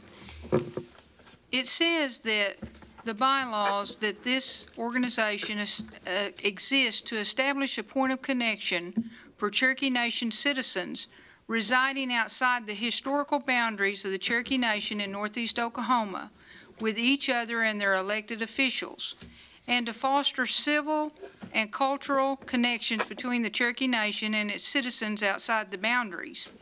It also says it should assist regional chapters of Cherokees in maintaining language, cultural traditions, civil activities, and fellowship. I don't see anywhere in here where it says that we should only be looking at 22 organizations. I would assume that there are other Cherokees that live at large that may want to also become organizations, and maybe this lady, Ms. Smith, can help them and assist them. I don't see that it's a bad thing that she doesn't belong to an at-large organization, and I'll tell you why. I kind of see it a lot like maybe sometimes serving on a school board. Maybe you don't need any kids at that school to serve the school board the best. I believe that she'll bring us a fresh look. She's one of 5 members. There are 4 other members on this commission, so I don't see the danger that some of you all are seeing. I have received exactly 8 emails on this subject, And believe me, in the last 7 years, I've received a lot more email on other subjects. So I'm not seeing the great crisis that some of you all are seeing. I have respect for our at-large citizens. I have a lot of kinfolks that live at large. I have even called them and asked them, what do you think about this appointment? They don't see a problem with it. So I say give it a chance. I say give this lady a chance. And then these appointments are not forever, folks. They're reviewed periodically. So this is not as some of you all seem to think, it's going to be the end of the world. I just don't believe it's going to happen. So I am going to support Chief Baker's appointment tonight. Thank you. So I guess with that, we better go ahead and do roll call on this particular resolution. Shelley, will you go ahead and call the roll?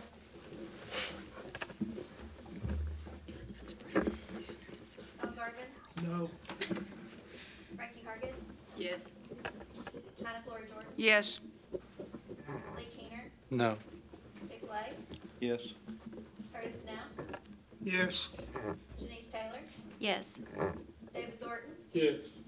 Victoria Vasquez, Yes. David Walkingston. Yes. Kara Cowan Watts, No. Jack Baker. No. Harley Buzzard, No. Joe Byrd, Yes. Julia Coates, No. Jody Fishinghawk, Janelle Fulbright. Yes.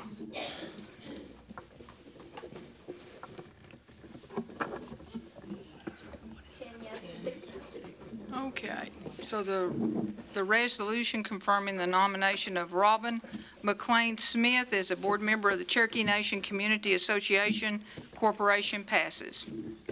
That moves us down to number 9. I'm call on you again to take that. This is number 14-051. It's a resolution authorizing the submission for Tribal Historic Preservation Office status with the National Park Service. So I put this in form of a motion. Second. Okay, I have a motion, and then I think I had a second down here from Frankie. Are there questions or discussion? I believe this was out of a committee earlier this afternoon. There being no questions, all those in favor can signify by saying aye. Aye. All those opposed? I believe the ayes have it. So, see, what was the gentleman that provided us the information on this? Pat? Pat Gwynn? Pat Gwynn can... Gloria, oh, on this, oh, I'm sorry. So Gloria, she was here a little earlier. You can go forth and hopefully get that for us. Okay? All right, that's going to move us down to number 10. Let's see. Janelle, will you take that? Yes. This is an act amending LA 0688 and LA 2112 Cherokee Nation Governmental Records Act declaring an emergency.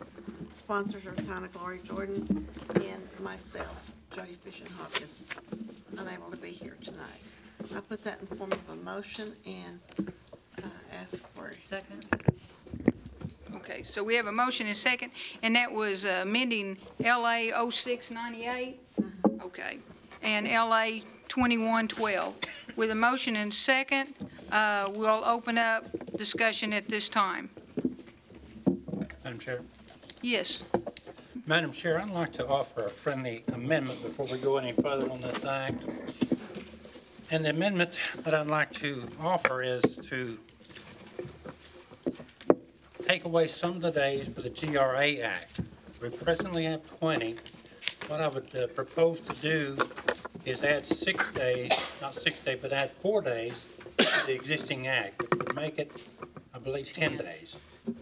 It would be consistent with what we're going to be doing with the FOIA, which we added 4. So I would ask that we add 4 days to the present act, which would make it a 10-day turnaround on documentation. I'll second that. Okay, so we have a friendly and a second.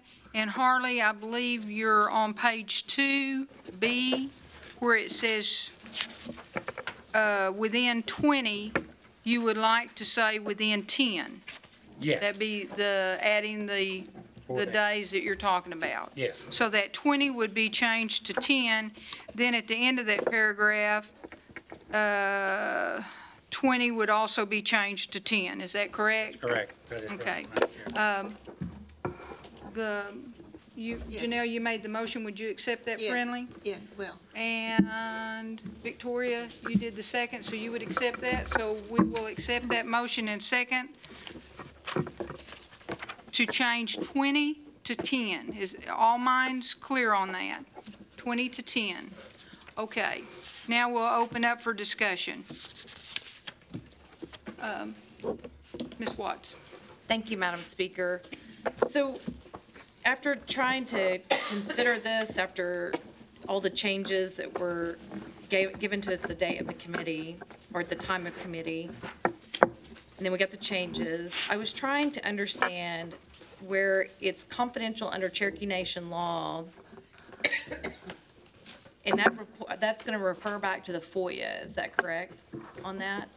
Are we Like talking? in general, let me see where that's, that it says it's going to be confidential under Cherokee Nation law, and it's E on, we don't have page numbers, I apologize. I think it's the third page at the top, section E, that it's exempt from disclosure under the, and this is the language that this act amendments is adding, is exempt from disclosure under the Cherokee Nation Freedom of Information and Rights of Privacy Act as amended or is confidential under Cherokee Nation law.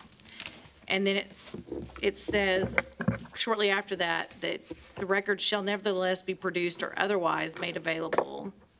So that still denies a council person the ability to have that electronically. So for instance, myself, who lives like an hour, hour and a half away, I would still have to drive to the AG's office to review information. It would not be given to me, correct? We've made no changes in that area. It's what the current, it's what, AG Hembry, could you come down to the podium? Do you need a copy of, Thank you, okay. Madam Speaker. No, there's no change. This law makes no changes to the current language that is in our Governmental Records Act. Now, the question that you ask is precisely the question that is subject matter to a Supreme Court appeal to which Ms. Coates is a plaintiff. We have our interpretation. Ms. Coates has her interpretation. There are going to be 5 members of the justice going to decide that issue. So we are not changing any language that would impact around the language that has to do with existing laws. That is correct. Okay, I just want to make sure that my mind's clear because we got this when we did. So then the other thing is, in determining whether it's confidential or not, that we haven't changed any mechanism for how it's determined to be confidential. Is that correct? No. How have we changed the mechanism for determining whether it's confidential or We not haven't. through this? We haven't. Okay, so I asked it one way, and I think you were, Okay. the way you answered. Okay, very good. And the friendly amendments were accepted to decrease the time. Yes, Councilman Buzzard asked to, had a friendly to decrease the time, as I understand it, Councilman Buzzard, to 10 days. That's correct. And that was accepted by the motion and second, so it is part of the motion now. Okay, other comments on this side? Well, may I make a comment then? Yes. Did you? Go ahead. Okay. So I think now that I have clarification on those other issues and we've rescinded back, my concern was that we were extending the days past my ability to do my job. So often we will have action on one meeting and be expected to act the next, and I need answers to questions. So if we were making it where it was impossible for me to get information between meetings in order to get anything answered, then I couldn't support it. But with the changes in the bringing back in the days so that we're responsive to us as legislators, then I feel like I should be able to fulfill my constitutional duty, and I appreciate that. So thank you for that work. Council Lady Coates, I believe. Thank you. If the members of the council will recall, when we discussed this in committee, I had made a motion to add a new section that would address denials of requests being heard by the Administrative Appeals Board. The AG's office was there. They had some concerns about the way it was worded, and so the commitment that was made in that meeting 2 weeks ago was that if we would leave that part out, that I would work with the AG's office to come up with something that we could consider tonight to be included. So what you have in front of you, I think, is the section 114 that is new. This is the language that that we proposed, at least, that I proposed to the AG's office. I hope you got it, Todd, last Friday, I think it was. And If I may, Councilor Coates, yes, I did, and I forwarded it to the speaker for dissemination to all the council members. But that was on the FOIA Act. We're on the GRA Act. So that amendment would need to be... Okay, because... Okay, I apologize. You are correct. I'm sorry. Thank you. Never mind. I thought that one, am I correct, goes with the next one? With the next one, you're right. Yeah. Thank you. Any other questions or comments over here? Yeah, I know. Yes, Mr. Keener. Thank you, Madam Speaker. So do we need to really vote on the FOIA first, item 11, and then come back to 10? No, they're two separate acts. Right, but they're connected to each other. They are connected to each other. So if we vote on 10, that will be incomplete Make a motion to table. until we vote on 11. Well, I would suggest we just go ahead and vote in the order that they're in the book. But it's... I can make a motion that we vote on 11, or just, well, we can't now, I guess, but... Second. I'd motion to table until after we vote on 11. Yeah. Okay, there's been a motion to table. That one's no discussion. So we'll go ahead and call roll. What we would be doing, let me just, a point of clarification, if we table, we won't vote on this one, we'll go to the next one.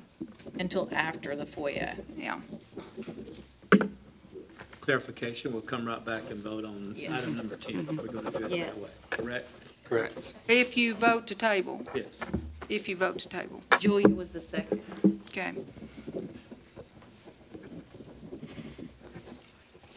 This is the controlling legislation. That's why we have to first. He was right. Okay, let's go ahead and call roll. Jack Baker, Yes. Riley Buzzer, Yes. Joe Byrd, No? Julia Coates, Yes. Jody Fishinghawk, Janelle Fulbright, No. John Garden, Yes. Ricky Hargis, No. Hannah Glory Jordan, No. Lee Keener, Yes. Dick Lay, Yes. Curtis Snell, No. Janice Taylor, No.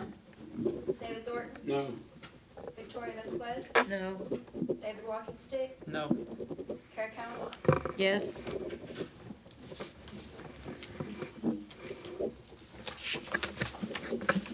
we have 7 yes and 9 no. Okay, we'll continue discussion on the GRA Act. Are there other discussion items or questions? Yes, Ms. Watts.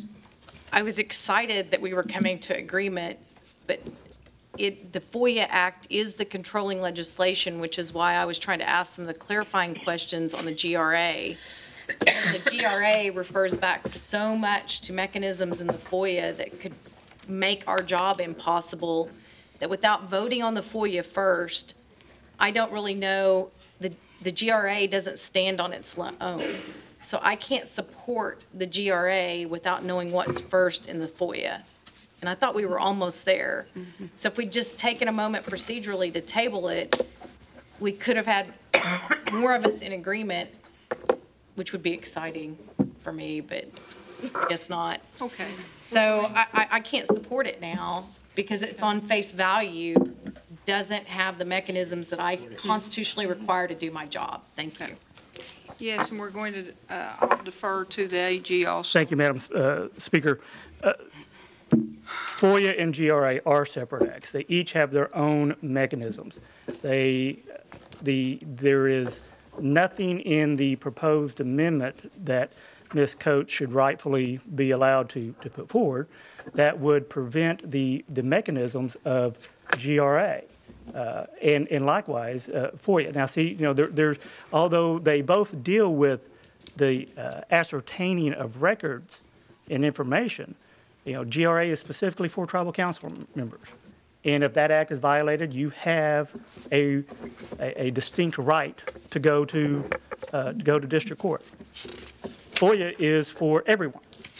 And that is, when we were in debate, the amendment that Ms. Coates wanted to interject was for the FOIA Act. Another level of consideration by the EAB. Now, if it's needed that two separate amendments need to be made, that can happen. But FOIA and GRA are not intertwined. There's two standalone acts. Now, we can, if there wants to be an amendment to GRA, we can make that amendment to GRA. But the Coates Amendment was for FOIA. Now, so one does not necessarily depend on the other. It's a standalone vote each way. If you want to amend either act, it is within your purview to do that on the floor at this time. I just wanted to put that clarification. May I ask a Yes. question? Because Todd, I wasn't understanding that this was about my amendment. I wasn't taking it that way at all. Okay, well, then I would withdraw that comment. I'm sorry. Okay. But what I think the point is difficult is that this amendment is not included specifically in the GRA. I'm just using this as an example. It's not about this. There are other things as well that it applies to equally that are not specifically included in the GRA, but the GRA references the FOIA so that they don't have to be specifically in both acts. And the fact that we're not looking at this in terms of the GRA itself indicates that, because if it goes into the FOIA, then it automatically pertains to the GRA as well. Is that not correct? And we did a lot of this on the fly. What should occur, in my opinion, if it is the desire for you to have a review of the the administrative. If I could, I want to get up. I'm just using this as an example. Okay. Let's say it's not this, just so we can stop confusing. Right. Sure. Okay. It's something else, okay. right? All right. But the FOIA is a longer act than the GRA is by several pages. Absolutely. Right? And one of the reasons for that, in my understanding, is that there is so much about the FOIA that just sort of automatically links, the GRA automatically links to it by language that is in that legislation, so that it doesn't necessarily specifically have to also be in the GRA. And I think that's the point that Councillor Cowan-Watts is making, is that it's hard to vote on the GRA because there's, without knowing first what's going to be in FOIA, included or not included. Or at least that's my sort of layperson's comprehension of how the two kind of work. Yes, they are separate pieces of legislation, but there's a great deal that is specific in FOIA that is not specific in GRA and yet still pertains, right? Madam Speaker, I don't want to speak out of turn. I don't pretend to have a photographic memory, but I have, over the last 14 years, have dealt very much with both acts. FOIA does not mention the GRA, okay? The GRA was written in 1997 or 6. FOIA became law in the early 2000s, 2001, 2002. And again, there are two specific, distinct purposes for those acts. Each has their own enforcement mechanisms. So one is not intertwined in the other. We use a lot, and sometimes we mistakenly use them interchangeably in our language. But the Governmental Records Act is solely for the ascertaining of records for tribal council members. The expanse of GRA is great because there shouldn't be any documents that are denied tribal counselors. That's why it's produced or otherwise made available. There shouldn't be. FOIA is for everyone, and understandably, there must be issues in which there are confidential matters that one could get as a tribal counselor under GRA that a citizen may not be able to get under FOIA. That's just that's just the way all FOIA and GRA is at. But one can take a vote on GRA completely without the interchanging, without affecting the mechanisms or the language of FOIA or the enforcement of FOIA. That's my interpretation. Okay. May I follow just to get one clarity in my mind? Thank you. So what you're saying, if this goes only into FOIA, these amendments that are proposed, so now we are back to a specific example, this example.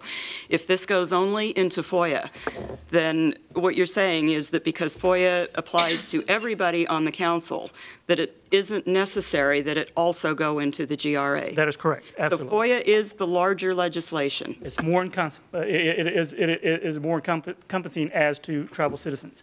You as a tribal counselor have more access to documents because of your position. You are entitled to confidential and proprietary information. I understand that. So I guess what I'm trying to get to, if I can, before my train of thought sidetracks here. So if FOIA is the broader piece of legislation, then I still think it would be beneficial to know what is encompassed in that piece of legislation so that we can understand what is not encompassed in it. And that would be specifically what we would address in the GRA. So I still think it makes sense to look at FOIA first, to know, just so we understand what the parameters of it are, so we can know what is maybe not being addressed that does need to be addressed further in the GRA. Does that is that logical? Maybe that's a rhetorical question. I don't know. But anyway, that's okay. Okay. Thank you. Are there other questions or comments? Mr. Keener. Thank you, Madam Speaker. Mr. Attorney General, so in GRA, as it would stand now, the only recourse if you did not get your information would be to go to court. Yes. Okay. But with FOIA, there's an amendment that would alleviate some of that litigiousness. That is correct, if passed. And there's logic to that. Well, first of all, FOIA applies to 320,000 Cherokee citizens, and GRA applies to 17 individuals. And if so it makes, in my mind, it makes sense to say, if I'm a counselor, I'm denied something, or we have a different interpretation, we go to court. That's what's happening right now. That's good government at work. Two reasonable people disagreeing on an item, we get people in black robes to decide it for us. Now FOIA, the understanding on the amendment for FOIA is that there'd be another sieve, so to speak, that maybe would alleviate court battles. Whether that's added in the act, that's up to you. But as to the GRA, it has its own mechanisms for enforcement, and I believe they are clear and distinct between that and FOIA. But with FOIA, as it currently stands, you would have to go to court as well, correct? You do, absolutely. Okay. Yeah. Thank you. Thank you, Madam Speaker. Okay. Ms. Watts, but just before, Bruce, is there any way to get the air back on in here? It's really humid. Down here, it's kind of just downright hot. Okay, Ms. Watts. Thank you, Madam Speaker. I find there's like 4 specific areas where they're inextricably linked, which create problems why we need to vote on FOIA first before the GRA, which really fundamentally changes my vote, just logistically. So Section E actually ties directly to the Freedom of Information Act. And it ties in like how that information is decided to be privileged and confidential. So right now, the way I read that the FOIA amendments as they came out of committee, we've made all contracts confidential. So although we may see that there's a bunch of attorneys right now getting a lot of Cherokee money who are not necessarily, they're not Cherokee citizens, we can't share that when our citizens ask, and I think that's problematic. So that already fundamentally limits my ability to do my job and make sure that Cherokee citizens know we're accountable for the tribe's money. So then also the information officer is listed in the FOIA Act, and that is one of the compromises under this administration. I've asked questions since I got on council in 2003. I mean, we went back and former Speaker Fraley was laughing about the request I've made under Chief Baker or under Chief Smith, and the so-called accusations that I've cost the tribe money because I want to do my job and ask questions and understand what I'm voting on. And so the information officer is supposed to be some kind of compromise from all of us, that if you don't feel like you can handle that workload that has been the same for me since 2003, then we're going to have this information officer and we're going to give you a few days. Well, the information officer has specific duties which have not been finalized until the FOIA is voted on. And so that could limit my ability to do my job. And that would be a new position. Then there's this other part about like that it's been produced in a prior manner. So if I, as a council person, because I have no staff, my funds for travel have been limited or taken away completely, and I just can't be everywhere at once, so I don't go to a CNB board meeting and there's a report that I want, it's been produced at that meeting, and they could say, potentially under the way this is interpreted, that I should have been at that meeting and therefore it was produced in prior, and suddenly I'm limited from doing the job. I have no guarantees, so we still have a lot of unanswered questions, and I want to know at the end of the day that when I vote for this, that I'm assured that I'm able to do my job, and I don't have that assurance at this time. And they are linked. Thank you, Madam Speaker. And I see the AG's up, Mr. Attorney General. Well, and one thing I wanted to I guess, correct a statement is that, you know, Councilor Watts said that FOIA makes all contracts confidential. It does not. There's nowhere in that language that says it. That's not a correct statement. If, again, they are standalone acts. If you wish to take a vote one way or the other on FOIA or GRA, it's not going to affect the enforceability or the language or the interpretation of either act.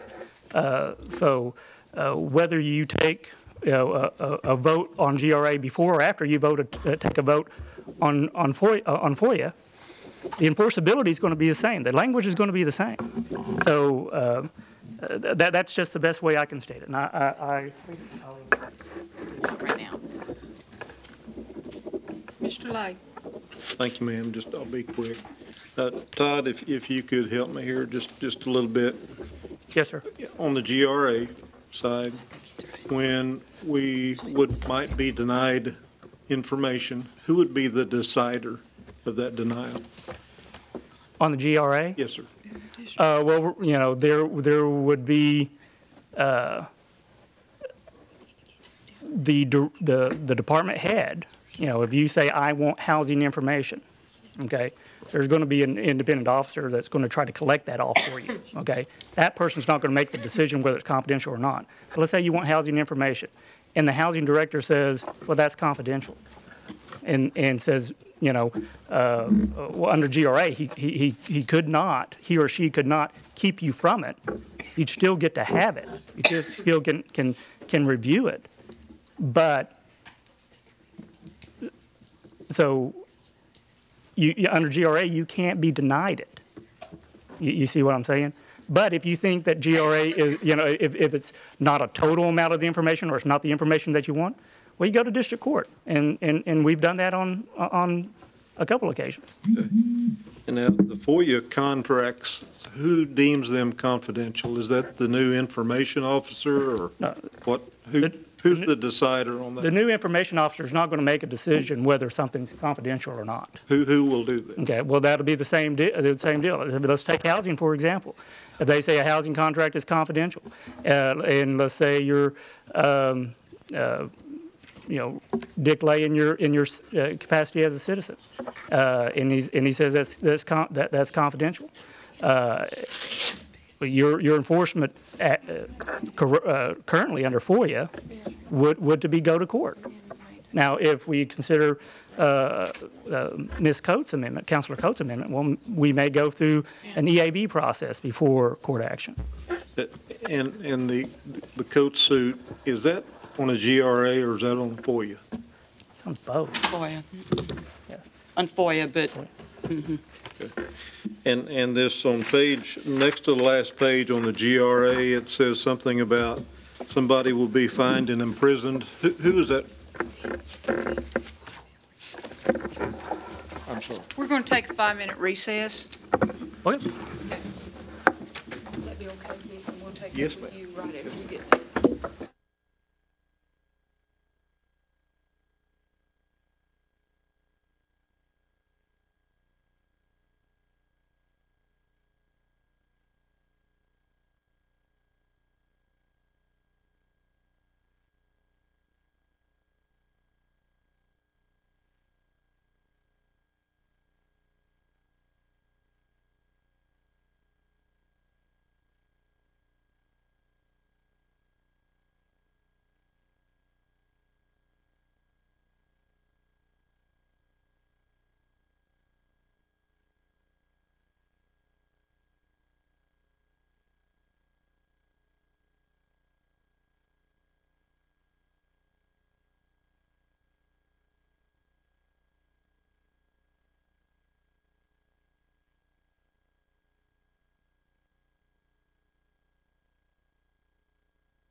I believe we were continuing the discussion on item 10, and we'll go back with Councilman Lay. And thank you, ma'am. Todd, on the, I think it's the next to the last page, they're not numbered, on the GRA. I think it's H. Looks like it has been added. It's a crime and somebody may be fined or go to jail. Yes, sir. Who's that target? Who would determine that? No, who would it target? Who's going to jail? The person who willfully and maliciously violated this act. Yeah. So someone who denied you information without any good reason and and willfully did that.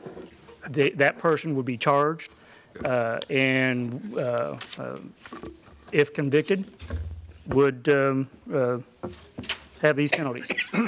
So if we have a director at CNB, a lot of them are non-Indians, we're going to take them to our courthouse. Well, jurisdiction's always an issue, but there are other courts that are available also. Okay. And we're going to talk about number 11 later, but you say there's no connectivity to these two acts whatsoever? No, they are standalone enforceability mechanisms are themselves. That is my I opinion. just have this gut feeling they're tied together. And if you can convince me otherwise, I'd appreciate it. I'm doing my best, sir. Thank you, ma'am. Okay, and Mr. Garvin, I think you wanted to. I'm sorry, Mr. Thornton. I did the first time I've been called. I'm sorry. Todd, I just wanted to make a little comment that how much I appreciate you in the past when I was counsel several years ago and for winning the GRAs and FOIAs that I took to court. Thank you, sir. I appreciate that, Mr. Councilman Thornton. And believe you me when I say this, that I am a proponent of transparency of the Cherokee Nation. I have been for the last 13 years and continue to do that as the Attorney General. Thank you, sir.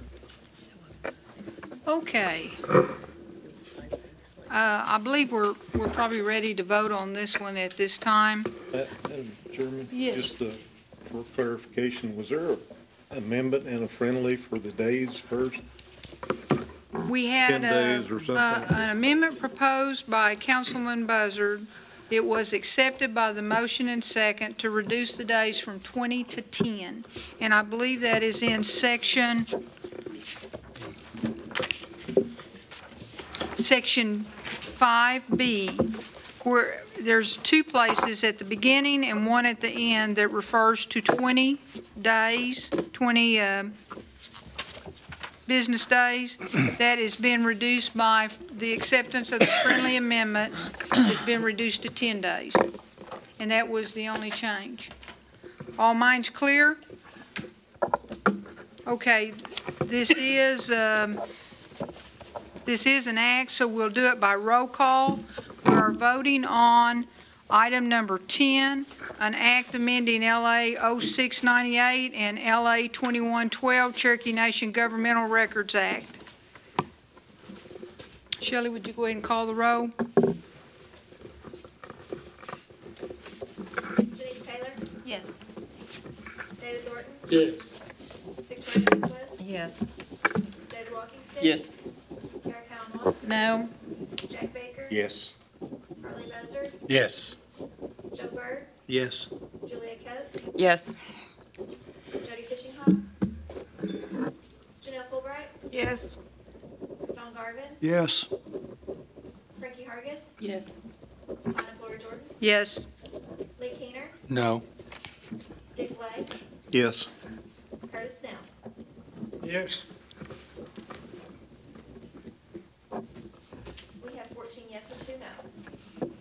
Okay, so the act passes and will henceforth be known as the Enhanced Governmental Records Act of 2014.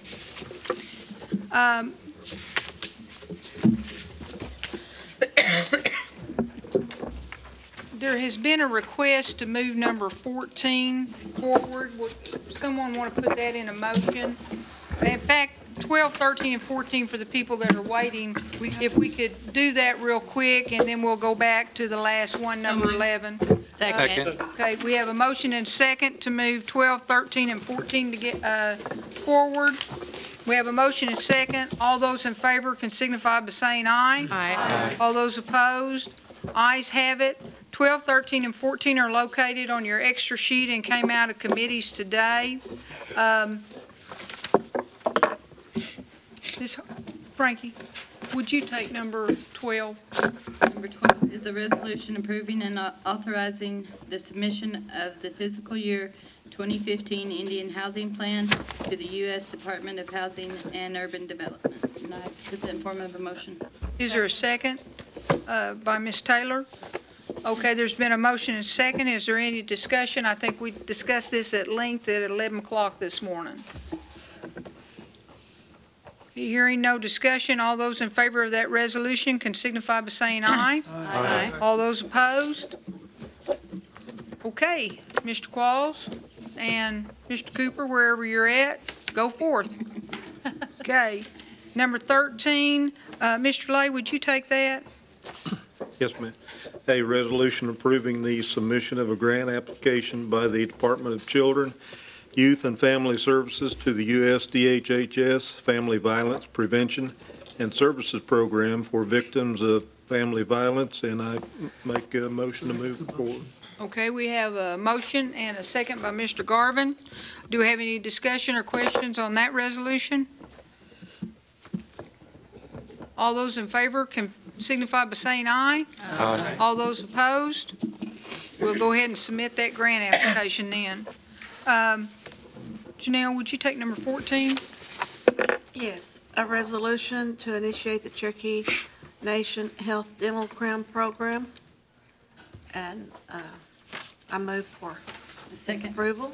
We have a second by Frankie. We have a motion and second on that resolution. Is there discussion or questions about that?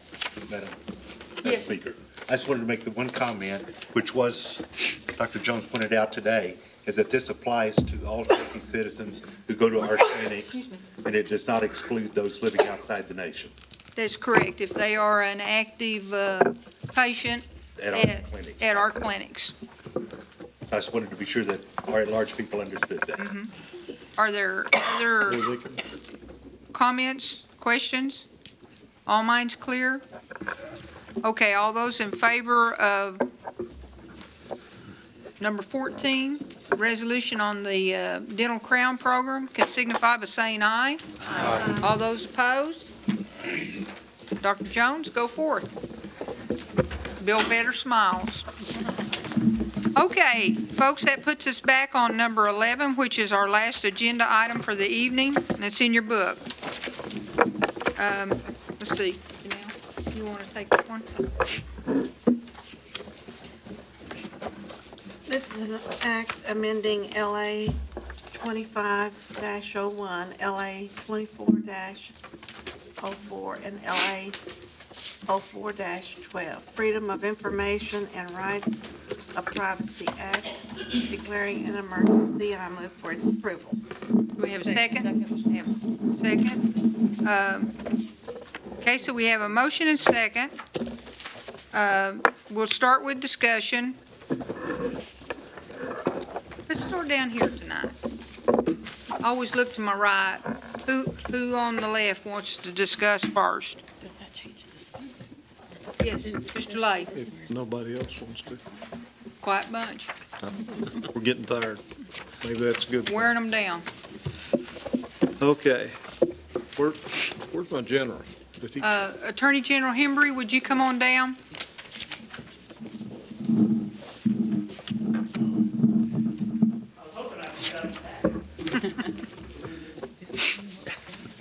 Not gonna let you off the hook. I would expect nothing less.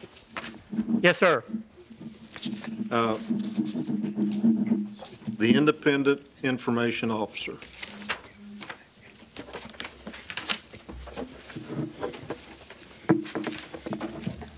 he works for you, or he or she will work for you. Has that been determined, or?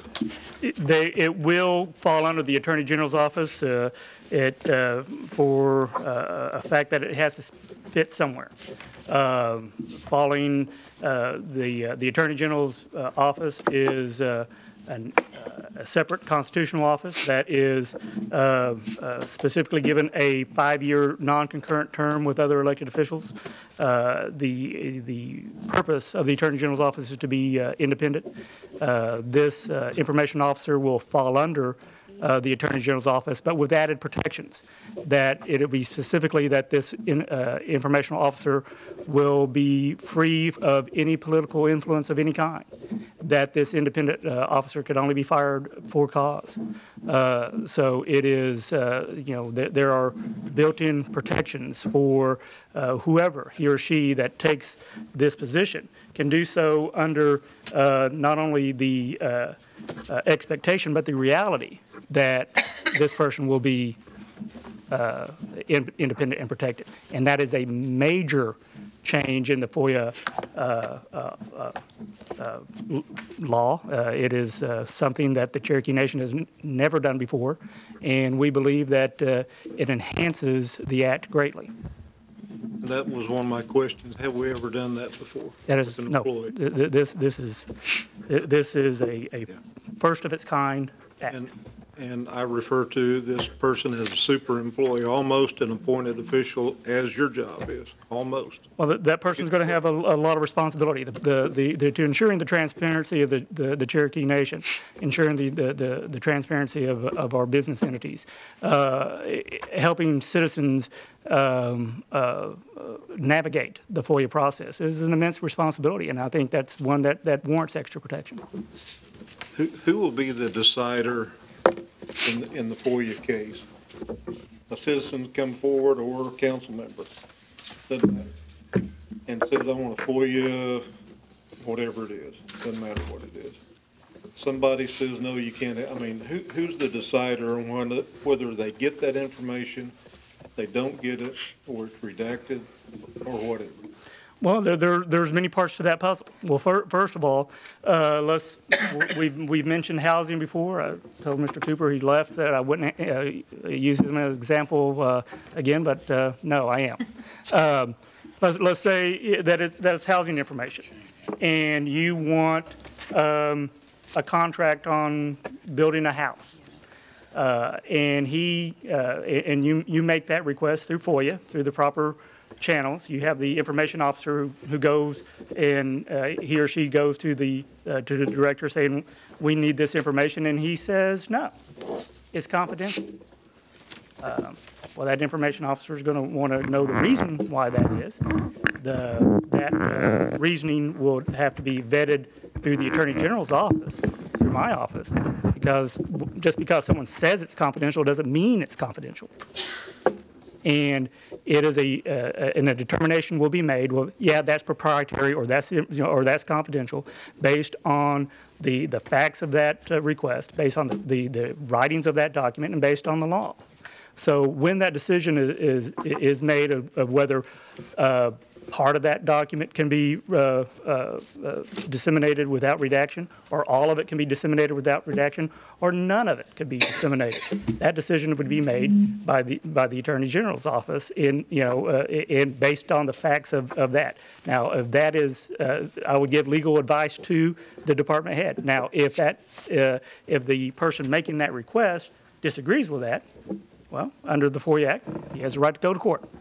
And then whoever's legal position is correct will be determined by a district court judge. If there's a disagreement in that ruling, we go to our highest court of the land, which is our Supreme Court, with then 5 justices would make that determination. We all end up in court again. I mean, that's part of my point here. It seems like we're having a go-between between either us or the citizens and you, or the citizens and the director of the, let's say it's CMB. It's usually CMB. It's going to be, okay. Over here at the tribe side, it's going to be limited, probably. It's probably going to be on the business side. And so if some director over there who may or may not be an Indian says, no, I'm not giving you that, try taking a non-Indian to court. I mean, we've, in the past, not been able to do that. Well, it depends on the criminal or civil liability, because there's both under the FOIA Act. And non-Indian? Absolutely, I could get a judgment against a non-tribal citizen against anybody else, you know, a civil court. Absolutely, I could. Okay. Yeah. Now, and go-betweens are good. You know, because that does have the ability to mitigate the chances of going to court. That's a good thing. Right now, there is no, you know, it's you know, one side says black, the other side says white, and we go to court. Now, a go-between, an informational officer may be able to alleviate that instance. Believe you me, although I make my living in the courtroom, I wish to be the least litigious person that may be in this room. Those are the two major questions I had.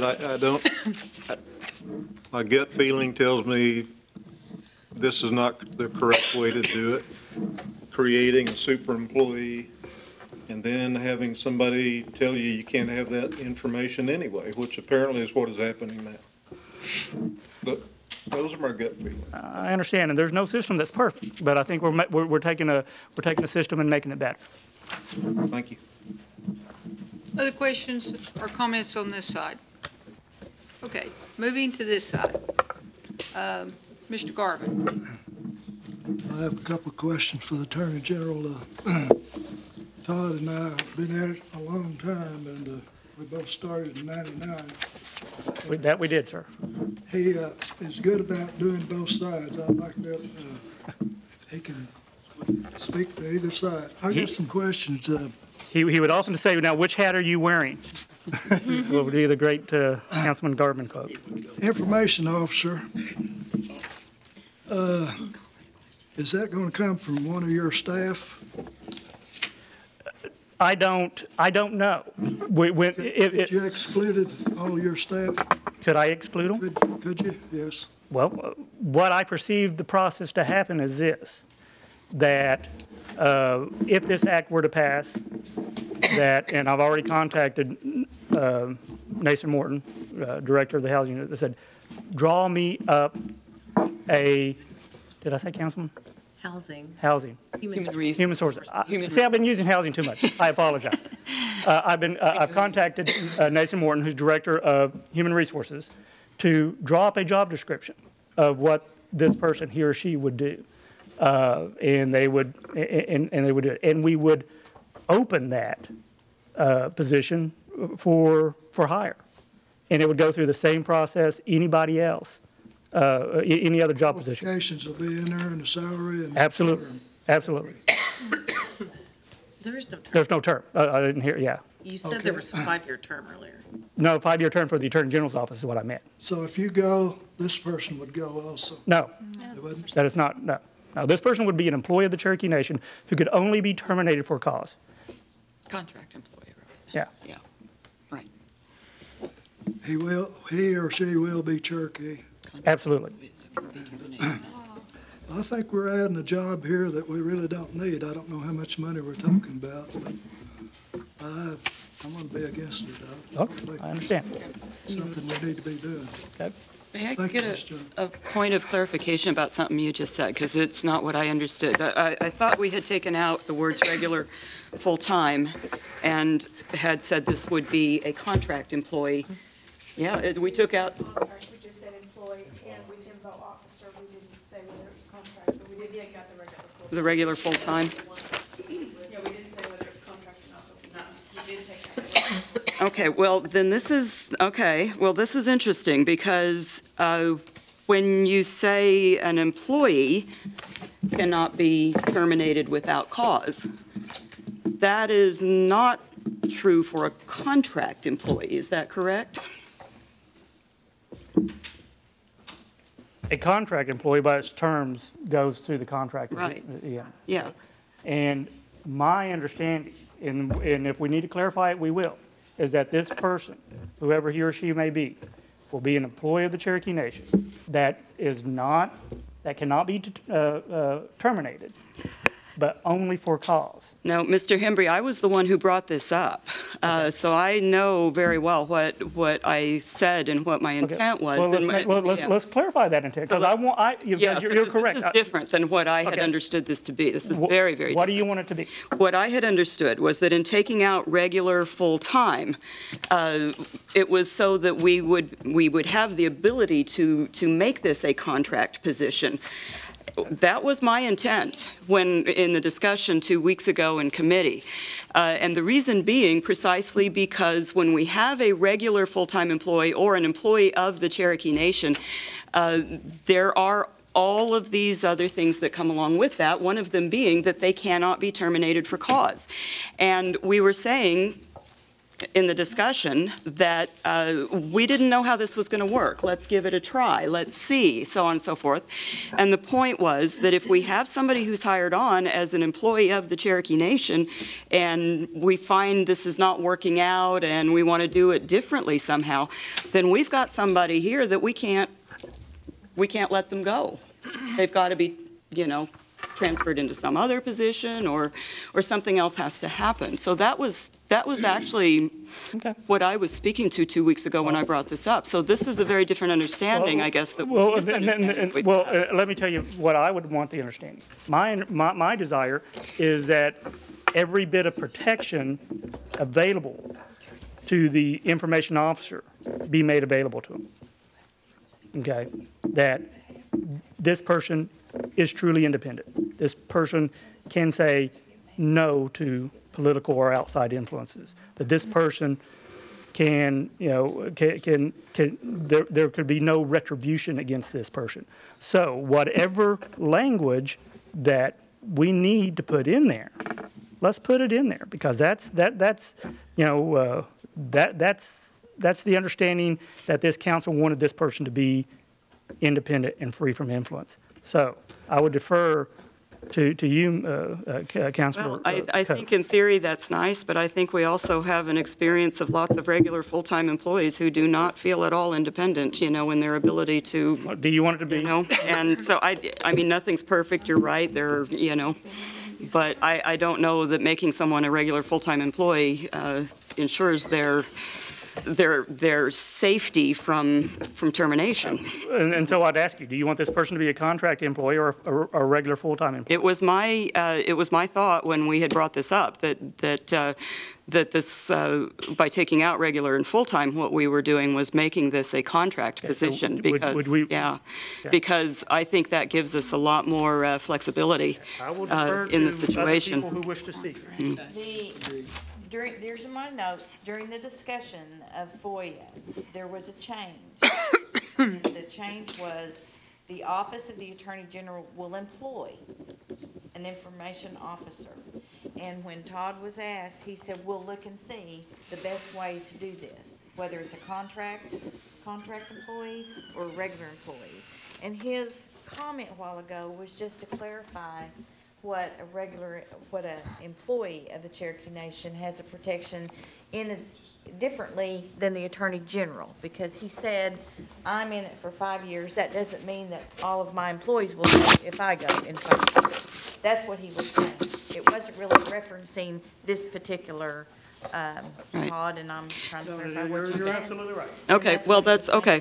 So that's. The discussion at the committee meeting was Todd would say he was going to look and see whether it needed to be a contract employee or a regular employee, and that's the way it was left and voted on. And I can also say that the terminated only for cause was another provision that was added by another tribal council member, and that could be part of a contract. So that doesn't necessarily mean they have to still be a full-time employee, because you can add that to the contract. And that would give political protection to that individual. That's something I would be very much in favor of. Absolutely. Something like that than rather, but I think that, I just think we have a little more flexibility with contracts. And that was what I intended when I asked, for the amendment of the language. So something got lost in translation, it seems. And I think we're trying to get the same thing, which is the maximum protection for whoever this employee is. Okay.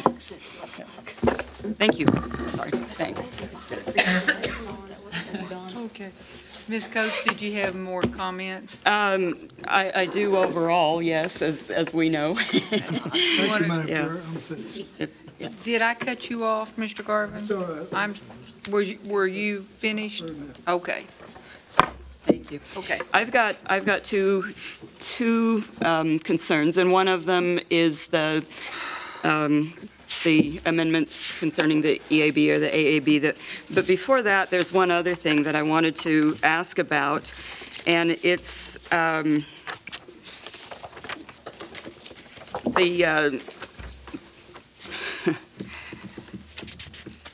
I have a hard time, because there are no page numbers on anything in here, knowing and understanding what section and numbers and letters and everything I'm supposed to reference.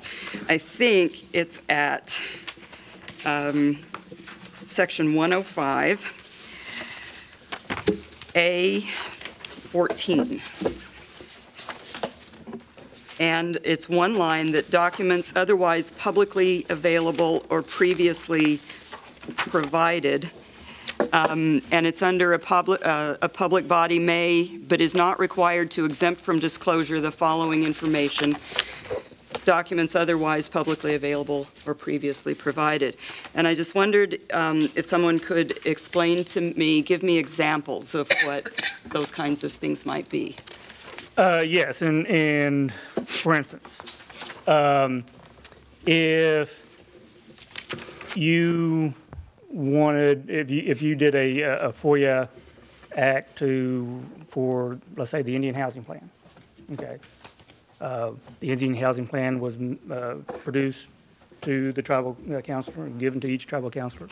So therefore, that's a document that's already made available. So if someone if you would to FOIA me that, excuse me, I would be able to say, Councilman Coates, that document's previously been made available to you when it was disseminated on blank date to you. Okay. And so that's an example. Or let's say that that you would FOIA to me that I want the deed to property X. Okay. Or okay. Property X is located in Adair County. That's a document that is, that is publicly available. Okay. So I don't have to go around each county and collect these deeds where any citizen could go down and get a copy of it. That would be an example. Okay. So it's the contention of this that these kinds of things that are already public documents might be exempted from disclosure? I'm not following. No, it doesn't mean that I have to produce it. Yeah. That's just to say that is basically to avoid me reinventing the wheel, or hopefully this passes with an information officer, that they don't have to reinvent the wheel, that these documents that have already been disseminated and made available to the public, that anyone can get, just because they're in a FOIA document doesn't mean I need to go about the task of marshaling all these documents and putting them all together. Okay, but let me read how it works out, because this is number 14 under A, right? And so A reads, a public body may, but is not required to, exempt from disclosure the following information: documents otherwise publicly available or previously provided. So to me, it reads not that you're not required to produce, but rather that they are exempted from disclosure. Well, that would be counterintuitive, that if they've already been,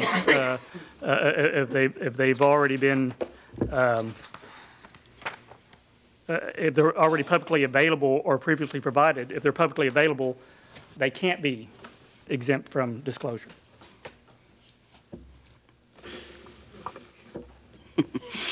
Okay. What I want to ask is, because what occurred to me that might be meant by this would be things like the reports that we get in our books at the tribal council meeting every month. for instance, budgets that are produced anywhere within the Cherokee Nation or within Cherokee Nation businesses, reports that might be part of C&B board meetings or committee meetings, these kinds of things that we frequently don't keep around sometimes and then find later that we didn't anticipate that. Or maybe, as Kara said, we weren't able to go to the C&B meeting or whatever. And what I wondered is if it would be possible that, that maybe we could say that one of the duties of the information officer is to develop an archive of these kinds of things. In other words, that all of these kinds of reports and so forth would just automatically be fed to that information officer so that you wouldn't have to go running around looking for them, but neither would we. You know, that they would be basically at someone's fingertips and pretty easily. In things that are issued through the council, aren't those on Legistar, Shelley? No. So you would have access to them on Legistar? They're not on, are they? That officer would have access No, they're not. compile those when Shelley already compiled them.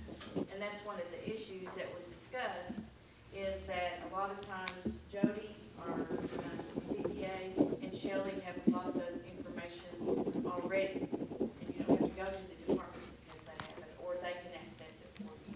That's part of what that is. And that's also part of the duties of the legislative aid and the legislative staff. I think that might be part of the problem that we're experiencing in FOIA, is that I think those tools, those resources, could be better utilized other than making a GRA, making me marshal all this information or FOIA, when a simple search of Legistar or a simple request to the legislative staff can say, oh yeah, maybe we can find that. If we can't find it, well, then maybe the process can. I think all of this is entirely reasonable, you know, and the reason I'm sort of pursuing this line of questioning is because bottom line, what several of us have been getting are concerns from people that this is it could be construed pretty broadly to be used as a denial by saying some things are exempt. Now, I'm not saying that that's happening now or that anybody anticipates it's going to happen under this administration, but I think we all want to write legislation that is as strong as it can be, that does anticipate, you know, where there might be a little bit, you know, a loophole, you know, that might be used in an unscrupulous fashion by somebody at some point in the future, maybe not this year, maybe not next year, but maybe 10 years down the road, you know. And I'm just saying these are concerns that have been brought to me. And I appreciate those concerns, and those questions that you're asking are helping resolve that issue. Mm-hmm. We are developing a legislative record here that in case of the regional people defer on the intent or the meaning of this law, they can go back and they can see this tape through Legistar. They can see these questions, and they can see what the intent is. And I will tell you that the intent is not to make this a weapon to exclude documents. It is a resource to make FOIA more efficient. That one individual, be it my office or an information officer, does not have to remarshal information that can be easily obtainable. That's the intent. So, and sometime in the future, if someone reads it, they'll know what my intent was. I thought that was your intent from the start. I thought that was your intent, and I just wanted to follow that line of questioning to clarify that and to get some things, you know, some examples I appreciate of what sorts of things we're talking about here, you know, so that we would know. Thank you. Okay, and then the second thing, of course, are these, and thank you everyone for your patience with these other things, first of all, because this was what we, in committee, and this is, I didn't realize you'd sent it to everybody, so did I, so they got it. We're all good? Good. And so I'd put forth a motion that we amend this legislation to include Section 114 with these, what are they, 6 subsections or whatever they are called underneath it. And again, the intent of this is to provide a preliminary step that hopefully will give us a mechanism so that we don't just get to court quite as quickly as we seem to sometimes. It's intended to try to cut down on litigation so that there is a different body here that we can go to first, should we choose to, if there has been a denial of a request. Because nobody likes being in court, I think. Well, people who maybe make their living do, but. I will say I will stand by my comment that I will profess to be the least litigious person around here. Yep. So that's the intent, and I would just make that motion that we incorporate this section, we amend the law to incorporate this section. Is that a friendly request? If it's a friendly, if it will be accepted as a friendly, I'll make it that way. Okay, then I will make it as a motion. Second. So we have a motion and second to add this, what is styled Section 114, in parentheses, new, A, B, C, D, E, F, to our FOIA law and its amendments that are in the book. Okay, open up for discussion. Ms. Taylor. I have a question under Section A. Is a work group actually subject to the Open Meetings Act? It's my opinion it's not now, but if we did put this in there, indirectly, you have made it one. Okay.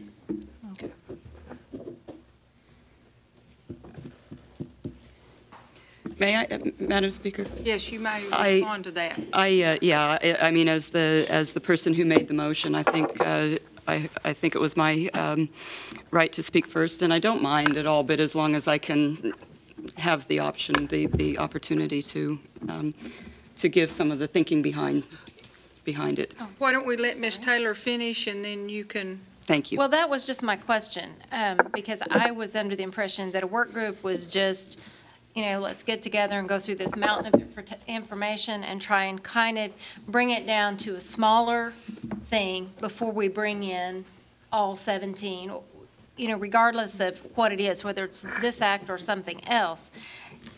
Nothing is voted on, nothing is decided in a work group, and so that was my question. Is a work group even subject to open meetings? As it is now, it is not. Is that the way I understand it? But if we pass this, then any time a small group gets together, that's subject to open meetings, and then does it have to be posted? And okay, that's all. If we go to supper and there's less than 8 of us after the meeting, is that a work group? I think it's a social occasion if there's no business being discussed. But if a council group is together, they may be discussing certain things. Mm-hmm. But as long as there is not a quorum, it's not a public meeting. Passing this would make it a public meeting. And so your answer to your question, Councilor Taylor, is right now working groups are not subject to open meeting. Okay. Ms. Coates? Thank you. My intent on this was again to just sort of open things up so that people could understand what the processes were. We're all about transparency on this, and it was just my intent that this would be an additional layer of transparency.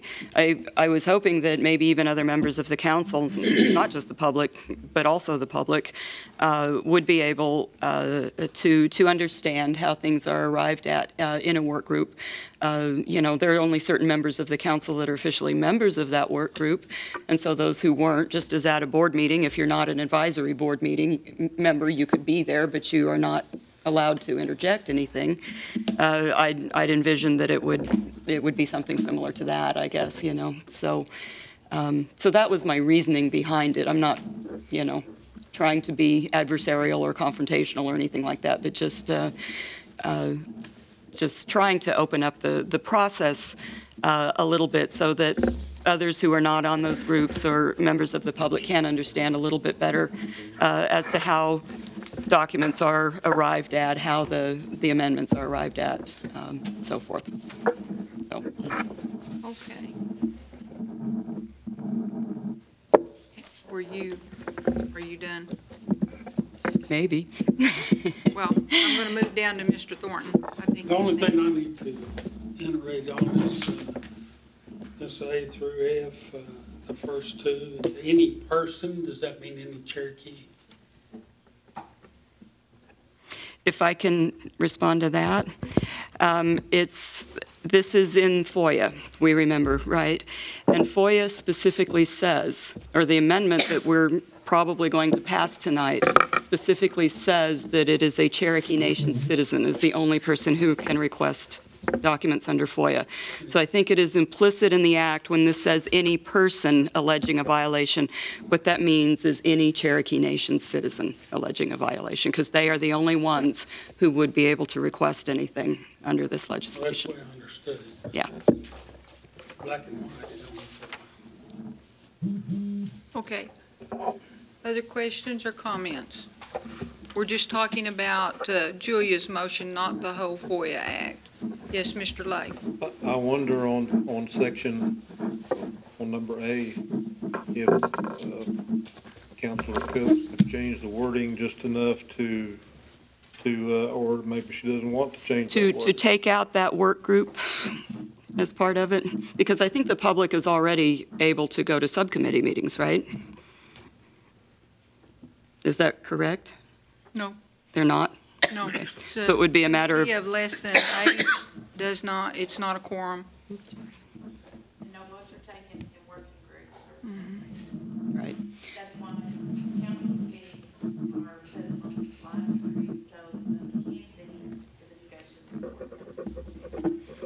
So if I'm not a member of a subcommittee, then I'm not even supposed to be in the room at the meeting? If we have 8 on the subcommittee, you couldn't be, because then it would be a quorum. No, because I've been in the room when there have been, so on the PAC subcommittee, for instance, I've been present even though I'm not a member of it, yeah. So I didn't realize that, I guess. Okay. I'd take it out. That's what you're suggesting about the meetings? Okay.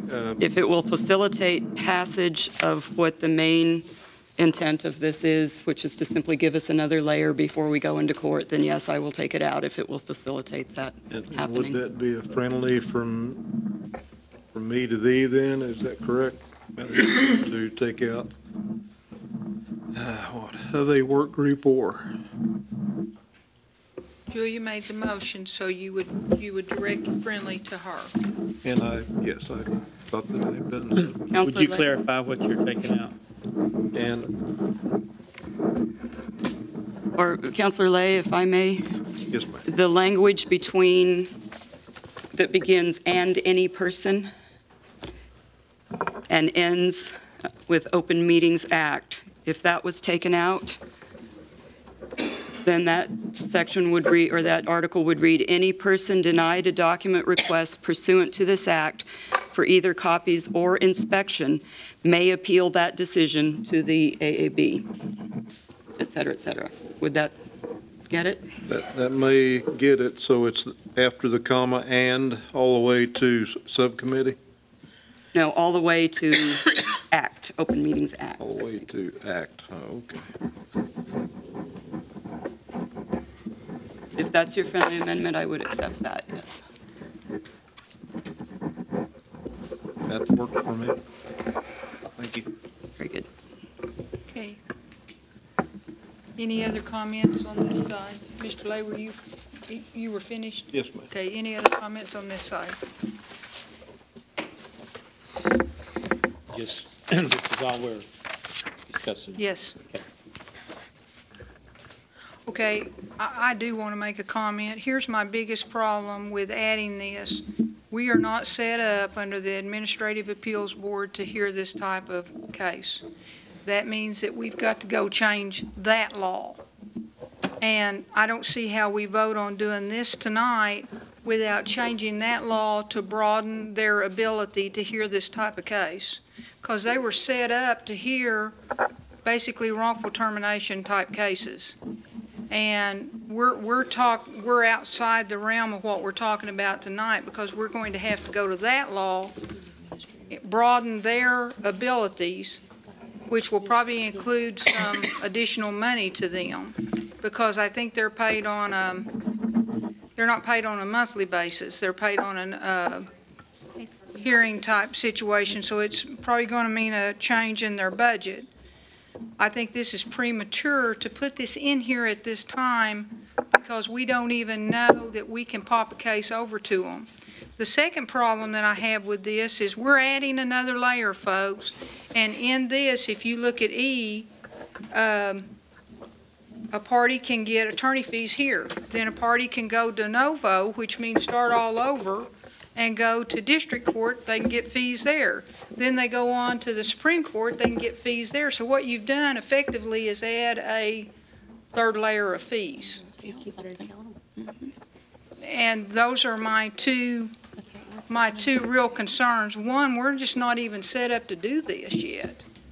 Now, if we want to later, like Ms. Coates, if you want to bring next month and you want to broaden the ability of the Administrative Appeals Board to hear this, we could take it up at that time. But I don't see how I cannot vote for it in its present form. I like the fact that you took out the other thing, because that did take care of an issue.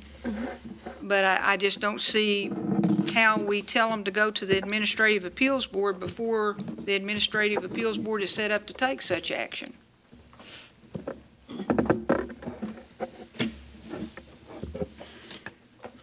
So, other comments or questions?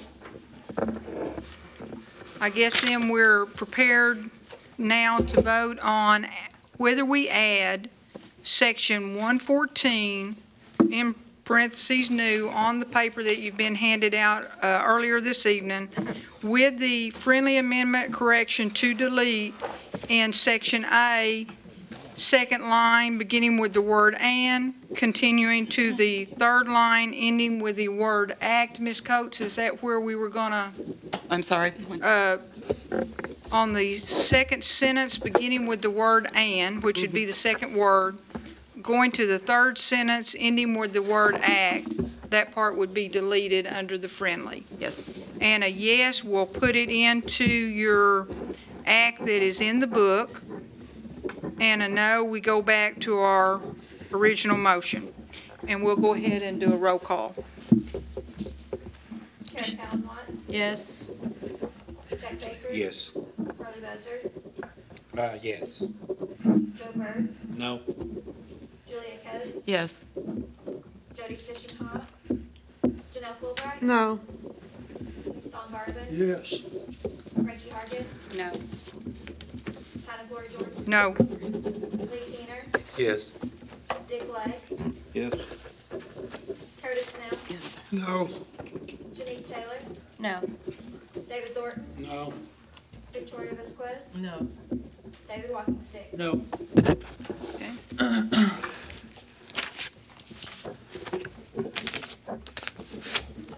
7 yes and 9 no. Okay, that will return us to our original motion with the act that's in the book, and at this time, no amendments.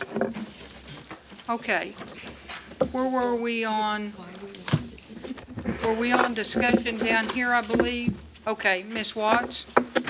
So if I understand correctly, Mr. Hembry, I hope you aren't going too far. So if I understand correctly, a deed, for example, on a land purchase that's filed in county records, even though we made the purchase and we executed the contract, but for example, I wanted to see that record as a council person, that I would be told that I have to go to that courthouse to get that deed. Yeah. You know, just like any citizen in any other Cherokee citizen or any other. No, that's our property and we executed the deed. You know, and the deal is this, is that I know it might be more convenient, you know, if we would do that for you. But the fact is that that is a document that is readily available to anyone, Cherokee or not, state of Oklahoma or not, state of Arkansas or not. They could go down and get a copy of that deed.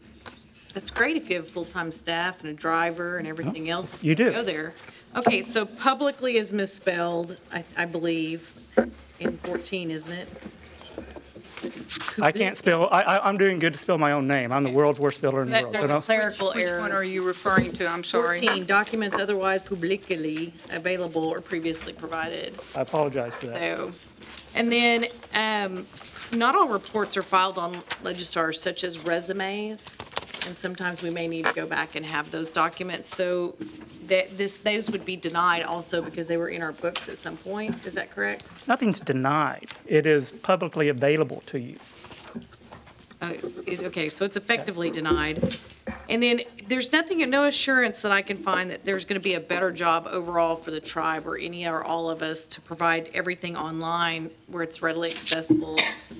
If we're going to have this dedicated cost of an information officer, am I missing where it says that it will actually try to put as much public information online so that there's no request that actually has to be initiated?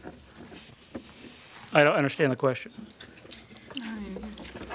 I thought our intent was to try to do a better job. It is. And after I thought about it, I thought, well, a better job to me is we need to make sure that there's as much information online as possible, especially with a dedicated staff person. Absolutely. So to the point of even what Councilwoman Coates had said about all the information goes to IO or the information Right. officer. They could They archive would it. have it at their fingertips. Right. That also the information officer would be continually reviewing the websites to make sure that reports that should be readily accessible to the public or online, and therefore they're only sending a link and they're not having to even email files over the internet or let alone a hard copy, hopefully save on cost and such. But I don't see anything in the IO's position that actually reassures us that will be done. Well, and then that's something that would be part of the job description and the duties of the information officer. I mean, we can't put everything in the legislation is what Fair enough. the information officer would One do. last question. So the way I read the contracts portion is, I kind of understand, I visited one of the council members that has more experience in the competitive contracting earlier. So I kind of understand why we would maybe want to not disclose publicly some of the competitive type bid processes to protect our vendors, especially our Cherokee vendors. But the way I read it is, it looks like we would not be able to share with the public maybe what the overall attorney fees or overall costs. So like, if we bid out the casino, we're not even going to be able to line items say XYZ company, building company got this job at this amount, or will we be able to disclose that publicly? Well, I don't want to willfully, maliciously violate this contract trying to provide information to our citizens. The contract, well, first of all, the contract would be available, okay? The contractor would be available. The amount of money paid for this product would be available, Okay, okay? very good. The contract itself is available, just not the documents from all the people who are bidding, the underlying bid documents that came before that contract was done. The executed contract is still. Okay, because that's not the way I thought I heard it in committee. No, That is one good thing about it, but given the other responses, I can't support this tonight, and I appreciate the time of everyone. Right. I wish we hadn't rushed it through the process and we'd had more debate in committee. Thank you.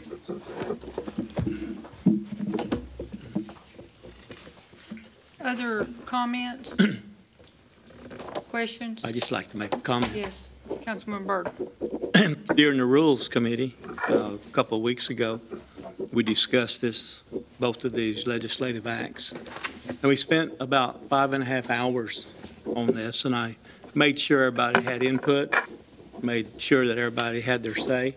And and I thought we ironed a lot of it out, and I think the vote was like 14-3 after some of the friendly amendments. And speaking to my constituents in Cherokee County, this really wasn't that much of a priority, although they seem very important that we make the right decision. And living in democracy world, 14-3 wasn't bad after we ironed out some of the questions that were asked. But I'm ready to move forward and start helping our people in other ways, because we have a lot of people in my county, in my district, that still need housing. They still need better roads, still need health care and education funds. So with that, I said we spent 5.5 hours in that committee. Might have been the longest committee that I've ever chaired. So with that, ma'am, I just think this is an improvement. It's not perfect, but it's a start. Thank you very much. Yes, Mr. Lay. Thank you, ma'am. And I do appreciate, the chairman stuck with us a long time. He really did. I appreciate the work group, and I respect them for their work. They took a terrible piece of legislation and almost turned it into that, from sales there to a silk purse. I'm still a little bit conflicted on this super employee, and I'm still somewhat conflicted on, I believe we're this close to touching into a constitutional problem with what you can get, who's going to give it to you, and how it's going to be dealt out. And for those reasons, I can't support it, but I do want everybody to know, and Chief Byrd and the work group, that I appreciate their work. They did a lot of hard work. Thank you. Okay. Others? We're not in any hurry, folks. If y'all have other thoughts, comments, please make them. Mr. Keener. Thank you, Madam Speaker. I had maybe a point of clarification. Councilman Buzzard had said that the GRA was 10 days and the same as FOIA, if I heard that correctly, but my book says 20 business days on C. I believe what he was correcting was given it the same amount of increase in days as. Okay. I follow that then. They were always different in terms of the amount of time that was given to answer them. Got it. Thank you. Okay. Anybody else? Okay. This is an act amending LA 25-1, LA 24-4, and LA 412, Freedom of Information and Rights of Privacy Act. If it should pass, it will be known as the Freedom of Information and Rights of Privacy Improvement Act of 2014. We'll go ahead and call roll. Shelley, a yes is we pass the act, a no is it fails. Yes. Before I vote, I just want to make one quick comment. This is why we should have discussed the FOIA first, because had I known how this one was going to go down, now I'm sitting here wishing I had voted differently on the GRA. My vote is no. Jody Fishing-Tom. Janelle Fulbright. Yes. Don Garvin. No. Ricky Hargis. Yes. Hannah Blair Jordan. Yes. Lee Keener. No. Dick Lay. Nope. Curtis Snow. Yes. Denise Taylor. Yes.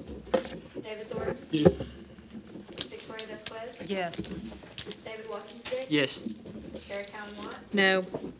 Jack Baker. No. Harley Buzzard. Yes. And